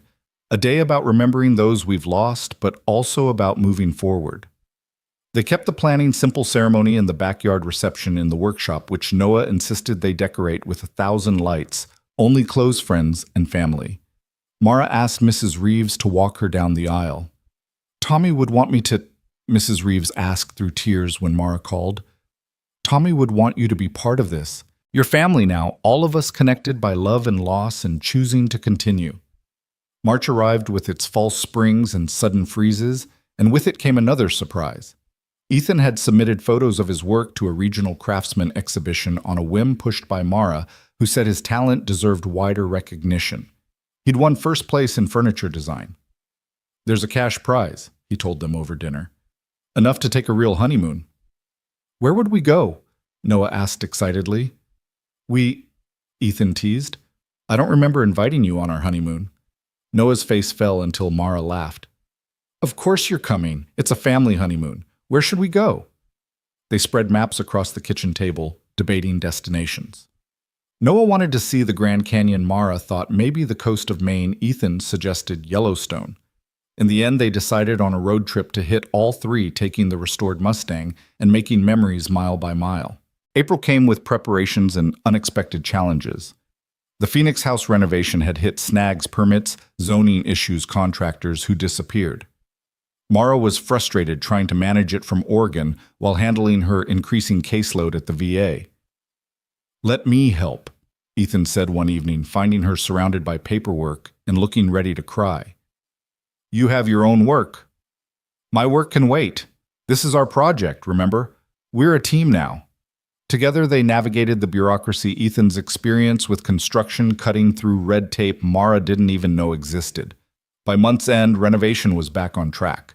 Noah, meanwhile, had started asking difficult questions, not about the wedding or the changes, but about the future. One night, as Mara tucked him in, he asked, Will you and Dad have other kids? The question caught her off guard. I don't know. Would you want siblings? Maybe. I like being the only one sometimes, but Jason has a little sister and she's pretty cool even if she does steal his Halloween candy. Well, that's something Dad and I need to talk about. But Noah, no matter what happens, you'll always be our first, the one who brought us together. Nothing will change that. Promise. Promise. She found Ethan in their room and related the conversation. He listened, then asked, Do you want more kids? I don't know. I'm 34. It's possible, but… She paused. I never thought about kids before. The Army was everything then, Tommy then surviving. Now suddenly I have this whole life I didn't plan for, and the possibility of making it bigger is both terrifying and wonderful. We don't have to decide now. I know, but Noah asking made me realize it's something we should think about. What do you think? I think, she said slowly, that a year ago I wanted to disappear and now I'm discussing having babies with a man I'm marrying in 6 weeks. Life is very strange. The best kind of strange. May arrived with blooming flowers and controlled chaos. Patricia had taken over much of the wedding planning. Her need to help finally channeled into something positive. She and Mara spent afternoons addressing invitations, tasting cakes, arguing gently about centerpieces. Sarah would have hated all this fuss, Patricia said one day, arranging flowers. But she would have loved seeing everyone together, Mara countered. True. She always said the best parties were the ones where love was palpable in the air. The week before the wedding, Mara's unit from Afghanistan surprised her. 5 of them drove up from California where they'd been having a mini reunion. They took over Ethan's living room, telling stories that had Mara laughing and crying in equal measure. You look good, Captain, her former sergeant said. Happy, stable. We worried about you after Tommy. You can say his name. We all loved him, you know, but we love you too, and seeing you like this building something new, it's good. It's what he would have wanted. That night after her unit had gone to their hotel, Mara sat with Tommy's compass necklace in her hand. I think I'm ready, she said to Ethan. Ready. To put this away. Not forget, just store it with the other precious things that shaped me, but don't define me anymore. She placed the necklace in a small box with her parents' wedding rings and her military medals. For Noah someday. So he knows the whole story of how his family came to be. The night before the wedding, they broke tradition. Instead of separating, they sat on the porch together, Noah between them looking at stars. Tomorrow everything changes, Noah said. No, Ethan corrected. Tomorrow we celebrate what's already changed. We're already a family. Tomorrow just makes it official. And gives us an excuse for cake, Mara added. The cake is pretty important, Noah agreed solemnly. Memorial Day dawned, perfect clear skies, warm but not hot. A light breeze carrying the scent of Patricia's carefully tended flowers. The backyard had been transformed with white chairs, an arbor Noah and Ethan had built together, and enough string lights to be seen from space, according to Mike. Mara stood in what had been the guest room, now their room, while Patricia helped with her dress, simple, elegant. Nothing like the elaborate gown Sarah had worn, but perfect for who Mara was. "You're beautiful," Patricia said, tears already starting. "Both my daughters are beautiful." The word daughters hung between them, precious and intentional. "Thank you," Mara whispered, "for accepting me, for letting me into Sarah's family." "Oh, honey, you didn't come into Sarah's family. You helped create a new one that honors her memory while building its own future." Downstairs, Ethan was fighting with his tie while Noah, ring bearer and best man, rolled into one, tried to help. "Dad, you're making it worse. This is why I work with wood. Wood doesn't require ties." Richard appeared in the doorway, took in the situation, and stepped forward. "Let me." As his former father-in-law fixed his tie, Richard said quietly, "Sarah would be so happy today. Not jealous, not sad. Happy. You know that, right?" "I hope so. I know so. She told me once that love wasn't pie. Giving more to one person doesn't mean less for another. Love multiplies. That's what you've done here, Ethan. Multiplied love." The ceremony began with Noah walking down the aisle, carrying the rings on a pillow Sarah had embroidered years ago for a cousin's wedding. Then came Mara, escorted by Mrs. Reeves, both women crying and smiling. Ethan's breath caught, not because Mara looked beautiful, though she did, but because she looked like she belonged here in this moment, in this life they'd built from the ashes of their losses. Lisa, who'd gotten ordained online specifically for this, led them through vows they'd written themselves. Ethan went first. "Mara, you arrived in a storm and became my sunshine. You taught me that hearts can break and still keep beating, that families can form in unexpected ways, that love isn't diminished by loss but deepened by it. I promise to be your shelter, your witness, your partner in all things. I promise to honor who you were, celebrate who you are, and support who you're becoming." Mara's voice was steady despite her tears. "Ethan, you showed me kindness when I'd forgotten it existed. You gave me a home when I was lost, a purpose, when I was drifting a love I didn't think I deserved. I promise to choose you every morning, to stand beside you through whatever comes, to help raise Noah with patience and joy. I promise to build a life that makes our ghosts proud and our future bright." When Lisa pronounced them married and they kissed, Noah cheered loudest of all, then ran to join their embrace, making everyone laugh through their tears. The reception was a blur of laughter. Terrible dancing Ethan, surprisingly good dancing Mara's army unit, and speeches that ranged from hilarious Mike, talking about Mara fixing trucks, to heartfelt Mrs. Reeves welcoming Ethan and Noah to her extended family. But it was Noah's speech that stopped everyone. "My mom died 2 years ago." He began, his young voice clear in the evening air. "I thought our family was broken forever. But then Mara came and she didn't try to fix us. She just joined us, broken and all. And somehow 3 broken people made something whole. So I want to say thank you. To Mara for staying when she could have left. To Dad for being brave enough to love again. And to Mom and Tommy for sending us each other. I think they're probably dancing together somewhere, happy we found our way." There wasn't a dry eye in the yard. As the evening wound down and guests began leaving, Ethan found Mara standing by the Mustang, still in her wedding dress, but barefoot now, her shoes abandoned somewhere. "No regrets?" he asked, wrapping his arms around her from behind. "Not one. Only that we didn't meet sooner. But then we wouldn't have been ready. We needed our first loves to teach us how to love, and our losses to teach us how precious it is. When did you get so wise?" "Somewhere between the rain and now." Noah appeared, yawning hugely. "Can we go home now?" "We are home," Mara said, looking at the house, the yard full of evidence of celebration, the life they'd built. "I mean inside home. I'm tired." They laughed, gathering him between them, walking toward the house that had sheltered grief and now held joy. "Tell us a story," Noah asked as they tucked him in, still in his tiny suit. "What kind of story?" Ethan asked. "The kind that starts sad but ends happy." Mara sat on one side of his bed, Ethan on the other. "Once upon a time," Mara began, "there was a soldier lost in a storm.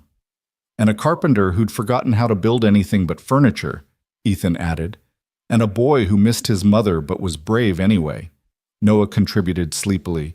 And they found each other when they needed each other most, Mara continued, and decided that broken things could be beautiful, Ethan said. And lived happily ever after, Noah asked. And lived happily, Mara corrected. Ever after is a long time. But happily, yes, definitely happily. Noah was asleep before they finished, but they completed the story anyway for themselves. For the listening house, for the ghosts who'd brought them together, and the future spreading before them like an open road. Later in their room, still in wedding clothes, but too tired and happy to change, they stood at the window looking out at the yard where everything had changed. Thank you, Mara said. For what? For stopping that night, for seeing me, for being patient while I figured out how to be seen. Thank you for knocking on our door, for staying, for teaching us that families aren't just born, they're chosen and built and tended like gardens. Speaking of gardens, Noah wants to plant a tree tomorrow. A family tree, he called it. Of course he does. He's pretty wonderful, our son. Our son. Ethan repeated the words still new and precious. Our family. Our life. They stayed at the window watching clouds drift across stars. Two people who'd learned that love wasn't about replacing what was lost, but about having the courage to build something new from the pieces that remained. Tomorrow, they'd plant a tree. Next week, they'd leave for their family honeymoon. In the fall, Mara would help her first veteran move into the Phoenix house. There would be challenges and arguments and days when grief visited like an old friend. But tonight, in a house that had seen sorrow and chosen joy anyway, three people who'd found each other in the rain slept peacefully, their dreams full of roads not yet traveled and stories not yet told. And in the workshop, the Mustang waited restored and ready proof that broken things could indeed become beautiful again, different from their original form, but perfect in their reimagining.